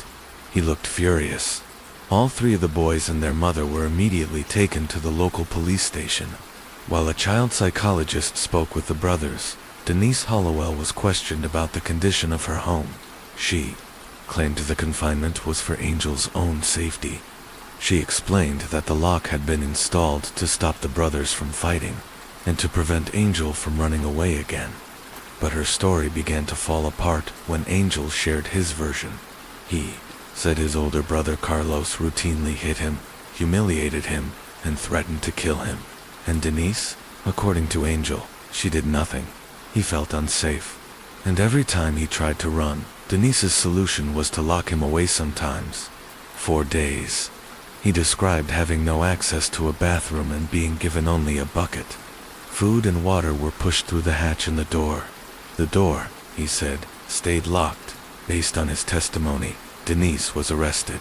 Both boys were placed in protective custody while the courts began evaluating permanent placement. But then something unexpected happened. Carlos came to his mother's defense. He told authorities that Angel was the real danger to himself and everyone else. Their mother, he insisted, had been trying to protect them. He described how Angel once brought a knife to school and nearly injured a classmate. That incident was later verified by school staff, who admitted they had quietly handled it after the classmate's parent, a fellow employee, asked not to escalate the matter. Carlos remained firm. He said he wanted to go back home. He appeared at every court hearing, pleading with the judge not to revoke Denise's parental rights. Neighbors and extended family members offered little insight. Most saw the Hollowells as private but decent. Denise was described as calm, educated, and respectful. No one could recall anything overtly alarming. Gradually, the case began to shift in Denise's favor.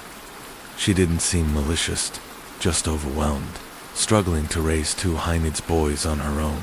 Eventually, Angel was transferred to a psychiatric facility, then later placed in a group home, and finally adopted by another family. Denise was cleared of all charges and reinstated as Carlos Legal Guardia. Just as he had hoped, Carlos returned to the lake house, and for a while, life seemed to return to normal. The night of the attack, on the evening of July 13, 2019, at around 6 p.m., a distressed teenager dialed 911. His voice trembled as he begged emergency services to come quickly. His mother had been attacked. When first responders arrived, they found Carlos waiting at the end of the long gravel driveway, waving them down. He led them inside the Hollowell home and to the master bedroom. There, they found Denise Hollowell lying on her side. Embedded in the back of her head was an axe. The pillow beneath her was soaked in blood. She was still showing faint signs of life, but she never regained consciousness. Denise was pronounced dead en route to the hospital. Carlos was the only known witness and gave a troubling account of what had happened. He said he and his mother had attended a relative's funeral earlier that day in a neighboring town. After the funeral and a shared meal, they returned home around 4:30 p.m., both exhausted. They decided to lie down for a rest. Carlos claimed he quickly fell asleep, only to be awakened about an hour later by strange noises and the sound of barking dogs. Looking outside, he noticed the gate to the dog run was open and the dogs were loose. He went to check on his mother and that's when he found her. When asked if he could think of anyone who would want to harm Denise, Carlos didn't hesitate. Angel. He told investigators that only Angel had held such deep resentment toward their mother, and that he had feared his younger brother for years. Authorities immediately began searching for Angel Hollowell, now the prime suspect. But there was a problem. No one knew where he was. The missing brother, since being removed from the Hollowell home, Angel had bounced between multiple foster placements, never staying anywhere long. He was volatile, aggressive, and socially isolated. A year before Denise's death, he had run away from yet another home and, this time, vanished. No one had seen him since now, with his mother dead under suspicious circumstances. Investigators feared the worst, that Angel had returned to exact revenge. There were signs that supported this theory. There were no signs of forced entry. The weapon, a backyard axe, had come from the Hollowell property. Nothing was stolen. Denise's wallet, cash, and debit card were still untouched on the nightstand. Whoever had done this wasn't there to rob. They were there to kill, And then there was the matter of the dogs. Denise's pets hadn't raised the alarm, but Angel had always had a better relationship with them than with people. He could have entered the property without a single bark of warning. Police canvassed the neighborhood around Lake Cetro, but few could offer anything useful. Most described the Hollowells as quiet, normal even, friendly. Denise was remembered as well-spoken and thoughtful, but as neighbors thought back, some began to recall a series of unsettling events that began not long after Denise and the boys moved into the lake house. A darker pattern emerges. It started with missing pets, first cats, then dogs. A few were later found in remote areas, their remains mutilated.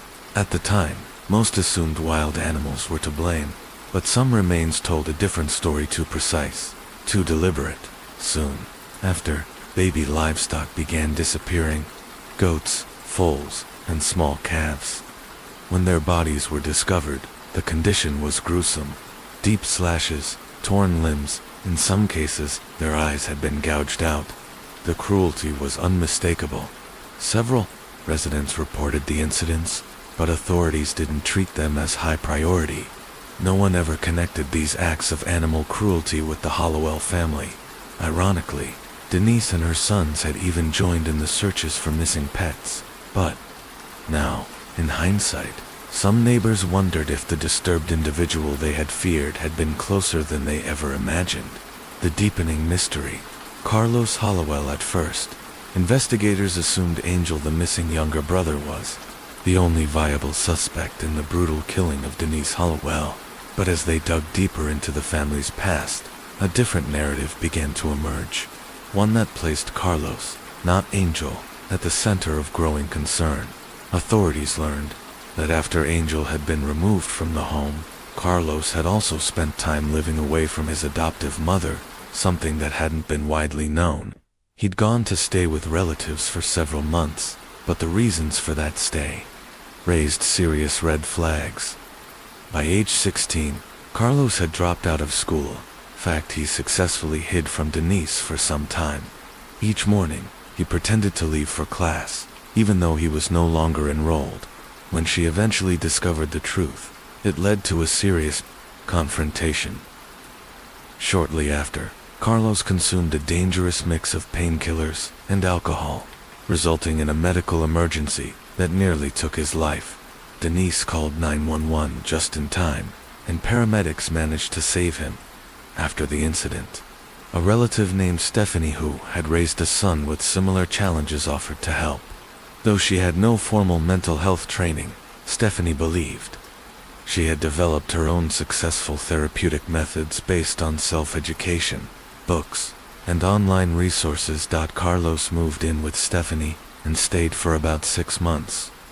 Denise visited regularly, and during that time, Stephanie began conducting what she called home therapy sessions, which she recorded for review, but those recordings would later become vital evidence, and what they captured was deeply unsettling. The tapes, the sessions, revealed a strained, volatile relationship between Denise and Carlos. Denise often blamed him for everything wrong in her life. She called him names, expressed regret over adopting him, and even told him he was unwanted, that no one would ever love him. At the same time, Denise was going through serious financial hardship. She had lost her teaching job and was surviving off sporadic, low-paying gigs. She began pressuring Carlos to find work and contribute to the household bills. At one point, she stopped buying him clothes, claiming she couldn't afford it. Eventually, she even withheld food, telling him he'd have to pay for his own meals. Denise began referencing the cost of his adoption, telling him she and her husband had picked him up off the streets, and that without them, he would have been lost to disease or starvation in some filthy place. She made several racially charged remarks and repeatedly demanded that he one day repay the money they had spent bringing him into their family. Still, despite the verbal abuse, Carlos expressed a desire to return home about a month before Denise's death. At Stephanie's suggestion, he wrote a list of reasons for wanting to move back. At the top, he wanted to fix things with Denise. Surprisingly, Denise seemed open to the idea. She believed in education and had promised to help with college tuition if she could. To manage her growing unease, Stephanie suggested installing surveillance cameras in key rooms of the house, especially where Carlos and Denise would interact. Denise agreed, partly for safety, partly for documentation. She no longer fully trusted Carlos and feared that if he lost control, things could escalate fast. But just days before her death, something strange happened. The system goes dark. The surveillance system was suddenly deactivated the day before the attack. Denise's phone disappeared. When asked about it, Carlos said he didn't know anything about the cameras or her phone, claiming Denise had handled everything herself. But suspicions grew after a neighbor reported having seen a heated argument between Carlos and Denise just a week before her death. The confrontation escalated into a physical altercation. The neighbor had stepped in to intervene and warned them that if anything like that happened again, he'd call the police. After Denise's death, Carlos was quickly considered a person of interest, but with no physical evidence linking him to the crime, authorities couldn't formally charge him. He was questioned, then released. At that point, the primary suspect remained Angel, still missing, still unaccounted for. A calm that felt wrong the day after the murder. A neighborhood teen, one of Carlos's few casual friends, stopped by to offer condolences. But Carlos didn't seem Instead, he said something that deeply unsettled the boy. He told him, "I just have to make it through the next 3 weeks. After that, I'm 18. I'll sell this cursed house and leave for good." The friend was disturbed not just by what was said, but how calmly it was delivered. He later told his parents, who contacted police. That prompted investigators to bring Carlos in for another round of questioning. But again, he refused to offer anything new. Then came a breakthrough. Authorities sent in a dive team to search the lake behind the Hollowell property, suspecting that the missing surveillance cameras and Denise's phone had been dumped there. They were right. Divers recovered both the phone and the camera system. Unfortunately, the cameras had been turned off before the attack and contained no useful footage. But the phone told a different story. The phone data breaks the case. Forensic analysis revealed that Denise's phone had been powered offline after hitting the water just 10 minutes before Carlos called 911. Even more compelling, Denise had been actively messaging a friend on social media just 15 minutes prior to the emergency call. That allowed investigators to narrow down the exact time of the attack. Carlos had insisted that he'd been asleep, only waking when the dogs barked. But the data contradicted his timeline completely. Now the question remained, was Angel truly the one who returned? Or had investigators been looking at the wrong brother all along? The turning point, Carlos Hollowell's story, began to unravel in the days following Denise's death. Phone records contradicted his claim that he had been asleep during the attack. In fact, his own phone had been active shortly before Denise was assaulted, exchanging background data and showing brief usage around the estimated time of the murder. Then came a crucial eyewitness. A neighbor told investigators he'd seen Carlos outside around 5:30 p.m., walking toward the backyard shed, a small structure that happened to store yard tools and firewood. And, notably, the axe later found embedded in Denise's skull. When confronted with the neighbor's statement, Carlos's version of events began to shift. Initially, he denied going outside at that time, but after being pressed, he changed his story. He now claimed he had gone out to split firewood, trying to blow off steam after a tense argument with his mother. He said he went back inside to get a glass of water, sat in the kitchen for about 5 minutes, then heard the dogs barking, thinking Denise may have let them out. He went to check on her hand. That's when he found her lying on the bed, unmoving, blood soaking the pillow. Despite the inconsistencies, Carlos stuck to his story. His younger brother Angel had committed the murder, but that defense fell apart in early 2020. The brother reappears after months of searching. Authorities finally located Angel. He had been arrested in another state for a burglary, living under a false identity, which had delayed identification. But records proved one thing beyond doubt. At the time of Denise's murder, Angel was already in juvenile custody. There was no way he could have committed the crime. He was extradited to California and took the stand during court proceedings. His testimony was damning. Angel described Carlos as deeply disturbed, someone who had bullied him for years, and someone who had tormented their adoptive mother. He also alleged that Carlos was behind the string of animal mutilations that had terrified the Lake Cedro community for years. Now faced with an airtight alibi for Angel and no one left to blame, Carlos Hollowell cracked the confession. He eventually accepted a plea deal and confessed to the crime. When asked about his motive, Carlos gave no clear reason. He said only that he hated his mother, wanted to sell the house, and leave everything behind. "The idea just came to me," he said, "while I was chopping wood." His defense argued that the crime had been spontaneous, a heat-of-the-moment explosion, rather than premeditated murder. They claimed he had suffered a temporary psychological break, but the facts painted a different picture. Carlos had disabled the surveillance cameras in the home a day before the murder. He later removed and hid the footage, dumping both the camera system and Denise's phone into the nearby lake just minutes before calling 911. This wasn't spontaneous. It was intentional. It was calculated. Justice delivered in March 2021. Carlos Hollowell was found guilty of the premeditated and deliberate killing of his adoptive mother. Because he was still a minor at the time of the crime, he was ineligible for the death penalty, but the judge handed down the maximum sentence available: life in prison without the possibility of parole. Still, due to legal protections for juvenile offenders, Carlos will be eligible for a sentence review in 2041, his 36th year of life. Case 6. Derek Campos Lates. Derek Campos Lates was born on November 13, 1991, in Wisconsin, United States, at the time of the events that would later make headlines.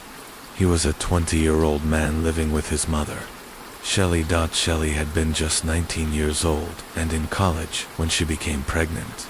The father of her child made it clear he wanted no involvement, leaving Shelley to raise Derek on her own. In the months that followed, she struggled with anxiety and fear. She had no idea how she'd support her child, but when Derek was born and she held him in her arms, everything changed. She felt an overwhelming sense of peace and swore to do whatever it took to give him the best life she could. From that moment, Shelley became a fiercely protective mother. When Derek was only 7 weeks old, he was hospitalized with severe pneumonia. His condition was critical, and he had to be airlifted to a specialized facility in Duluth, Minnesota. Doctors weren't sure he'd make it. Shelley, terrified, began to pray, promising that if her son survived, she would make him the happiest boy in the world. He survived. A mother's devotion and the cost. True to her word, Shelley devoted herself entirely to Derek. She gave him everything he asked for, rarely said no, and never set boundaries. But over time, this devotion had its consequences. Derek grew into a child who was aggressive, defiant, and controlling. There were early warning signs. During a visit to a toy store, Shelley told Derek they couldn't afford a toy he wanted. In response, he smashed the toy on the ground, grabbed another one, and threatened to break it too if she didn't buy it. Shelley gave in. She later said she had never seen such hatred in her son's eyes. His behavior only grew more disturbing with time. He didn't like physical contact, not even with food. He ate pizza and fries with a fork and knife. He refused to play with other kids and violently lashed out when approached.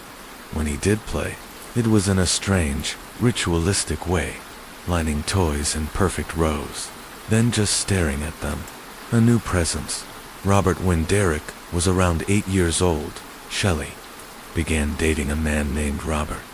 He was kind, light-hearted, and tried to connect with Derek during their first meeting, but the interaction was uncomfortable. At one point, Robert jokingly parted the boy's hair and peered at his scalp. When Shelley asked what he was doing, he smirked and said he was checking for the number 666. Shelley didn't fully grasp what he meant, but Robert brushed it off as a joke. In time, she understood. Despite the awkward start, Robert and Shelley grew closer, eventually marrying and moving in together. Robert took on a fatherly role with Derek, stepping into a household where no rules had ever existed. He believed that children needed structure, and he began setting clear boundaries, something Derek was not prepared for. The Christmas standoff, their first Christmas together, should have been joyful. Robert woke early, cooked breakfast, arranged presents under the tree, and eagerly waited for Shelley and Derek to wake up. But as soon as Derek did, he rushed to the tree to open gifts. Robert stopped him. He told Derek he had to sit down and eat breakfast with the family first. Derek refused. Robert stood firm. No breakfast, no gifts. Shelley, for once, didn't intervene. She knew Robert was right. So, the boy sat at the table, but refused to eat. Hours passed. Robert and Shelley cleaned up. The food grew cold. Still, Derek didn't budge. That night, Shelley told him to go to bed without touching his presents.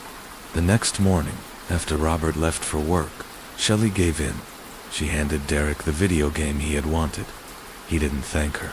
Instead, he grabbed the gift, smashed it against the wall, and walked back to his room in silence.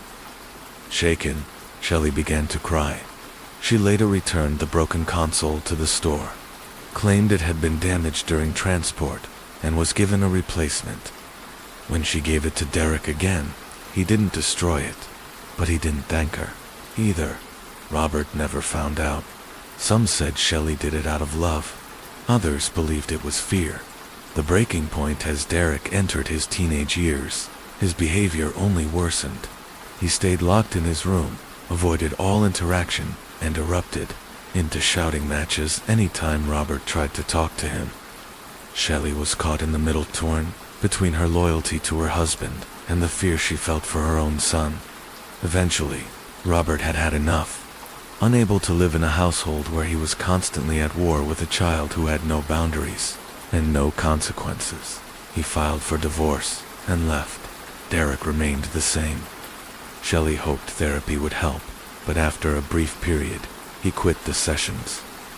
A psychologist diagnosed him with clinical depression, but Derek never stuck to the prescribed treatment. A glimpse of hope. Macian, 2009. Just before his 18th birthday, Derek met Macy, a 16-year-old girl who was his complete opposite. Macy was cheerful, outgoing, and had many friends. Surprisingly, they clicked.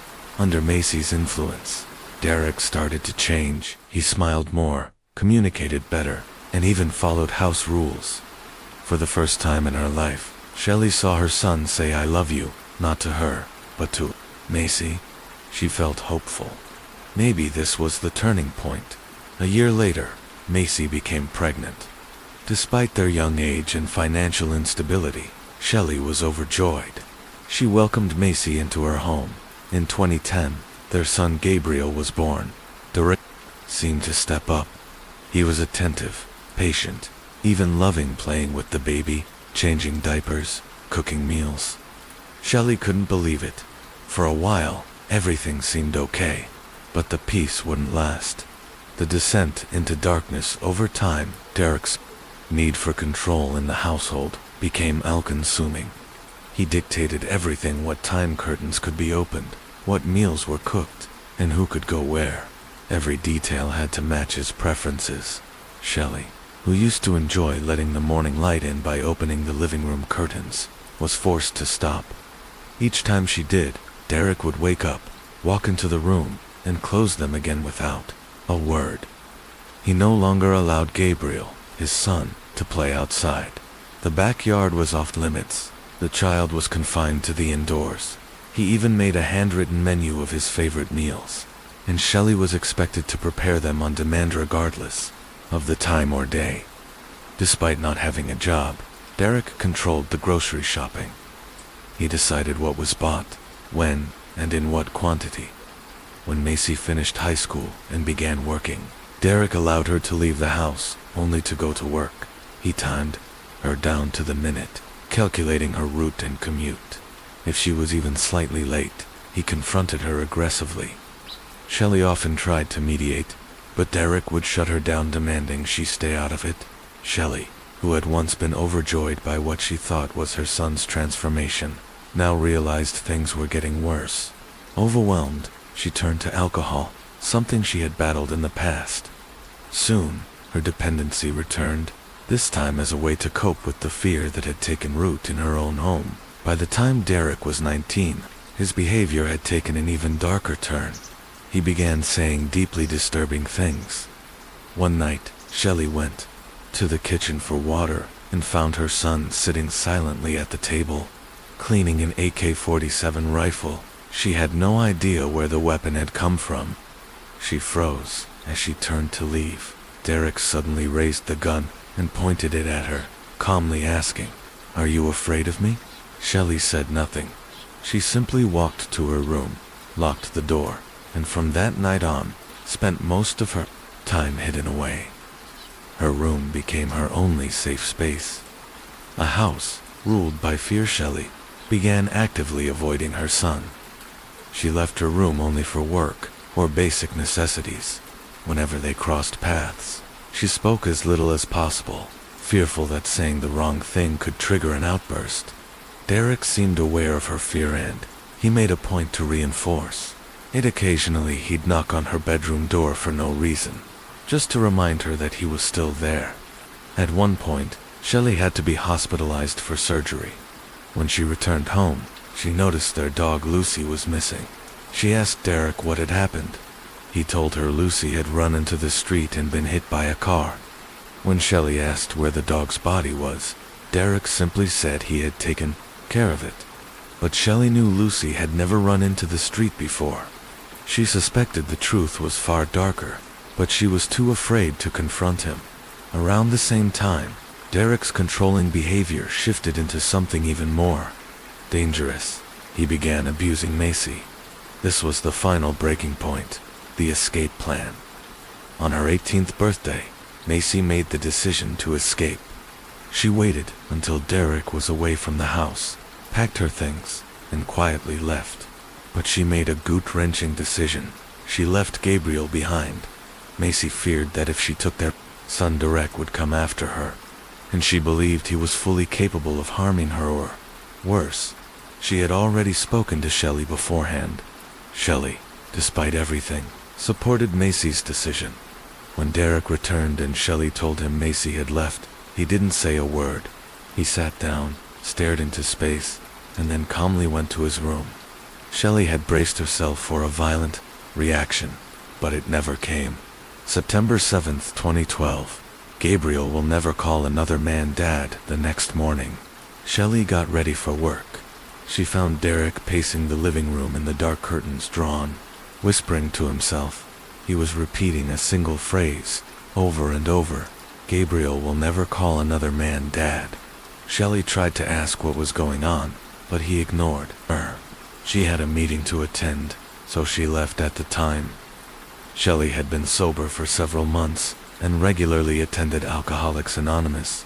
She was trying to rebuild her life, even as her home remained a prison. September 8th, 2012. The horror unfolds after her AA meeting the next evening. Shelley returned home to find Macy's car parked in the driveway. The front door was wide open. She assumed Macy had returned to see Gabriel, but the house was quiet, too quiet. Inside, Shelley noticed blood on the floor. The trail led to the bathroom.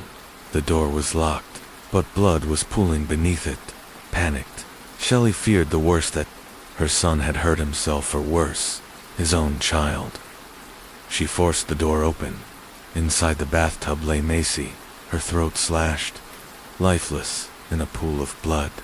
Shelley screamed and began frantically searching the house for Gabriel, calling 911 as she went. But there was no sign of her grandson or of Derek. Police arrived quickly and confirmed what Shelley already knew. Macy was gone, Shelley, devastated, was taken to the police station and questioned. She had no idea where her son might have gone. Derek had no friends, no favorite places, no predictable habits. An Amber Alert was issued immediately for Gabriel. The capture just before dawn the next morning. On September 9th, Derek checked into a hotel just a few miles from home with Gabriel. He appeared calm, detached, and unfazed, but the hotel clerk recognized him from the Amber Alert and quietly contacted authorities. They served him without raising suspicion, and once he was in his room, they called the police. Officers arrived minutes later. Derek was arrested without resistance, and Gabriel was rescued unharmed. He was wearing the same clothes from the night of the murder, and there were still traces of Macy's blood on his shoes. Forensics later confirmed that the blood trail at the house matched the prints from those very shoes. Final confession and sentencing. A crucial piece of evidence against Derek was discovered in the very car he used to flee the scene, a vehicle that belonged to his mother, Shelley. Inside, detectives recovered the kitchen knife used to kill Macy. After his arrest, Derek was taken in for questioning. As part of the booking process, he was granted a phone call. He chose to call his mother. In the call, Derek sounded calm, almost remorseful. "Hey Mom, it's me. I'm sorry about this whole thing. I didn't mean for anything to happen like this. I'm really sorry. All I can say is, I'm just sorry about the whole situation. There's nothing I can do now. I'd do anything to go back in time, but that's not how life works. I love you too. Please take good care of my baby." For the first time in his life, Derek told Shelley that he loved her. Despite everything, Shelley considered helping her son. She didn't want him to spend the rest of his life behind bars and expressed willingness to testify on his behalf in court. But the case never made it to trial. Derek accepted a plea deal offered by prosecutors. In exchange for a guilty plea in the murder of Macy, the state agreed to take the death penalty off the table. In late 2012, Derek Latis was sentenced to life in prison, with the possibility of parole after serving 40 years. Macy's funeral took place days after her death. The ceremony was marked by grief, silence, and barely contained anger. A young woman full of life, stolen far too soon. After the funeral, Shelley could no longer bear to live in the home that held so many traumatic memories. She packed up and left. Sources say she was granted custody of Gabriel, her grandson, and now lives a quiet life in a secluded location where few know her past. In a rare statement, Shelley shared, "I raise my grandson very differently than I raised my son. I can't undo the past, but I can give Gabriel a new future. I'll do everything in my power to make sure his story is not like Derek's." It's unclear whether Shelley ever takes Gabriel to visit his father in prison. As of now, Derek Latis is serving his sentence in a maximum security facility in Wisconsin. If he survives prison life, he may be eligible for parole in his late 50s, but given the severity of his crime, freedom remains a distant possibility. Case 7. The Tragedy of Chris Benoit, June 24, 2007. The professional wrestling world was rocked by a tragedy that would forever alter its legacy. Chris Benoit, one of WWE's most celebrated champions, was found dead in his Fayetteville, Georgia home alone with his wife Nancy and their son Daniel. What began as an unexplained family emergency quickly evolved into something much darker. The headlines would later reveal a double murder-suicide carried out by the man fans once called the Rabid Wolverine, the face the world knew to millions. Chris Benoit was the embodiment of discipline, strength, and heart. A world-renowned technical wrestler, Benoit was a household name, especially beloved in his native Canada. Inside the ring, he was fierce, methodical, and relentless. But outside of it, those closest to him described him as a devoted family man. Wrestling icon Chris Jericho once said, "Chris was always a great father, very much about his family." But as with many in the wrestling industry, the toll of the lifestyle was immense. Years of travel, injuries, and the relentless WWE schedule had pushed Benoit to physical and emotional extremes. Though matches were scripted, the pain was not. He suffered multiple concussions and endured years of physical punishment that most athletes never face. The weekend changed everything in the days leading up to the tragedy. Friends and colleagues began noticing disturbing changes in Benoit's behavior. On June 22, 2007, Benoit was scheduled to fly to Houston, Texas, for a WWE event. He missed his flight, an extremely uncharacteristic move. Close friend and fellow wrestler Chavo Guerrero became concerned. When Benoit finally called him, his voice was strange, distant, almost robotic. He told Chavo that Nancy was vomiting blood, and that Daniel was also very sick at the time. It sounded like a genuine medical emergency. Chavo accepted the explanation and assumed they'd catch up later at the show. But the next day, Benoit left multiple voicemails, each one increasingly bizarre. He apologized again for missing the flight, said he would be in Houston by 8 a.m., and gave reassurances that made no sense. His tone was off. His words didn't match his usual manner. Something felt wrong. Still, people chalked it up to exhaustion. Then, in the early hours of Sunday, June 24th, both Chavo and Scott Armstrong received another series of texts. One included Benoit's home address. Another stated his dogs were in the backyard, and the garage door was open. At 3:51 a.m., those messages sent chills through both men, but they assumed it was some kind of mistake. Maybe Benoit was just sleep-deprived or stressed. But later that day, when Benoit failed to show up for another scheduled WWE appearance, concern turned to alarm. The company reached out to local law enforcement for a welfare check at the Benoit residence. The discovery on Monday, June 25, 2007. At approximately 4:15 p.m., police entered the Benoit family home. What they found was devastating. 3 bodies: Chris Benoit, his wife Nancy, and their son Daniel, were discovered in different rooms of the house. Each had died under different but horrifyingly deliberate circumstances. The case was immediately declared a major crime scene. Later, investigators would determine that the murders took place over the course of 3 days. First Nancy, then Daniel, finally Benoit himself. Nancy was found in the bonus room, her arms and legs bound with coaxial cables and duct tape. In the trash, officers recovered a blood-soaked tube sock and pieces of used tape. The crime scene and final hours of Chris Benoit. Authorities entered the Benoit home. What they found was not only a crime scene, it was a chilling portrait of premeditation. Nancy Benoit's body was discovered in the bonus room of the house. Her hands and feet were bound with coaxial cables and duct tape, and she had been strangled with a cord. Investigators believed Chris had pressed his knee into her back while pulling the cord tight around her neck. Dried blood was found nearby, along with a tube sock and tape, believed to have been used as a makeshift gag. Her body had been wrapped in a blanket, and the Bible was placed beside her. The toxicology report showed trace amounts of alcohol in her system, but it was unclear whether it had been consumed before her death or appeared as a result of decomposition.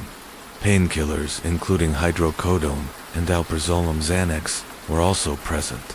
But again, decomposition made levels difficult to determine. There was no indication that Nancy had been significantly sedated before her murder. The following day, June 23rd, Benoit killed his 7-year-old son, Daniel. Chris's third child, and Nancy's only son, was found in his bedroom. Like Nancy, a Bible had been placed beside him. He had been suffocated, but there were no bruises or external injuries. Internal damage to the throat confirmed the cause of death. Toxicology reports revealed Daniel had been heavily sedated with Xanax, suggesting he was unconscious when he died. His body had started to decompose, but not as severely as Nancy's. A calculated end just hours before taking his own life on June 24th. Benoit performed a series of disturbing internet searches, which painted a chilling picture of what he had planned. How to tie a knot for hanging, how long does it take for a body to decompose? Quickest way to break a neck. These weren't the actions of a man in confusion. They were signs of methodical planning. Benoit's final known photo was taken on June 22, 2007, at Dr. Phil Eston's office, his longtime physician. What followed was a nightmare. In his final moments, Benoit wrote a message on a piece of paper and placed it inside a Bible near his family. It read simply, "I'm preparing to leave this earth." The note was later mailed to his first wife Martina and their 2 children in Canada. His father, Michael Benoit, confirmed its existence, calling it a chilling farewell and possible confession. The suicide Chris Benoit was found dead in his home gym, where he had used a lot pull-down machine to end his life. He removed the weight bar, wrapped a towel around his neck, attached it to the pulley cable, and released the weights, causing the towel to tighten and strangle him instantly. It was brutal, precise, and deliberate. Benoit was still wearing the same clothing from the weekend, and his shoes contained traces of Macy's blood, matching prints found throughout the house. The entire crime spanned 3 days from Friday to Sunday and was executed in calculated stages. Drugs, brain trauma, and mental deterioration. The toxicology report found elevated testosterone levels, consistent with steroid use, along with traces of Xanax and hydrocodone. The discovery of steroids in the Benoit home raised new questions about roid rage, a condition linked to outbursts of uncontrollable anger. But this was no rage-fueled explosion. Placing Bibles next to each body, binding limbs, and waiting a full day between killings suggested cold calculation rather than an emotional breakdown. Further investigation led to a nationwide probe into Benoit's steroid suppliers, including Signature Pharmacy and MedXLIFA.com. Shipping records revealed 3 packages of performance-enhancing drugs had been sent to Benoit between 2005 and 2006 at various addresses in Texas, Georgia, and Florida. Several other wrestlers were also implicated, including Kurt Angle, Edge, Rey Mysterio, Gregory Helms, and the late Eddie Guerrero. The role of CTE and Eddie Guerrero's death, but perhaps the most compelling and tragic discovery came after Benoit's autopsy. His brain was donated for analysis, and what doctors found was staggering. Severe chronic traumatic encephalopathy, CTE. According to Dr. Julian Bales, head of neurosurgery at West Virginia University, Benoit's brain resembled that of an 85-year-old Alzheimer's patient. The damage spanned all 4 lobes of his brain and his brainstem. Doctors concluded the brain trauma was so profound it could easily explain violent behavior, impulse control issues, and emotional instability. Former wrestler and neuroscientist Chris Nowinski, who worked closely on the case, confirmed that Benoit had suffered dozens of concussions, often taking steel chair shots directly to the back of the head, something no longer allowed in WWE today. Then there was Eddie Guerrero, Benoit's best friend and in-ring brother. Eddie's sudden death in 2005 devastated Benoit, friends said. He became emotionally withdrawn, spiritually broken, and increasingly unstable. His grief never faded on. Some believe it was the final emotional blow that sent him over the edge. Was there a motive? Back in 2003, Nancy had filed for divorce, citing domestic abuse, but she later withdrew the petition. Years later, reports from the Fayette County Sheriff's Office suggested the couple may have argued over a life insurance policy, and Nancy had possibly suspected Benoit of an affair with another female wrestler. But if there was a specific trigger, it remains unknown.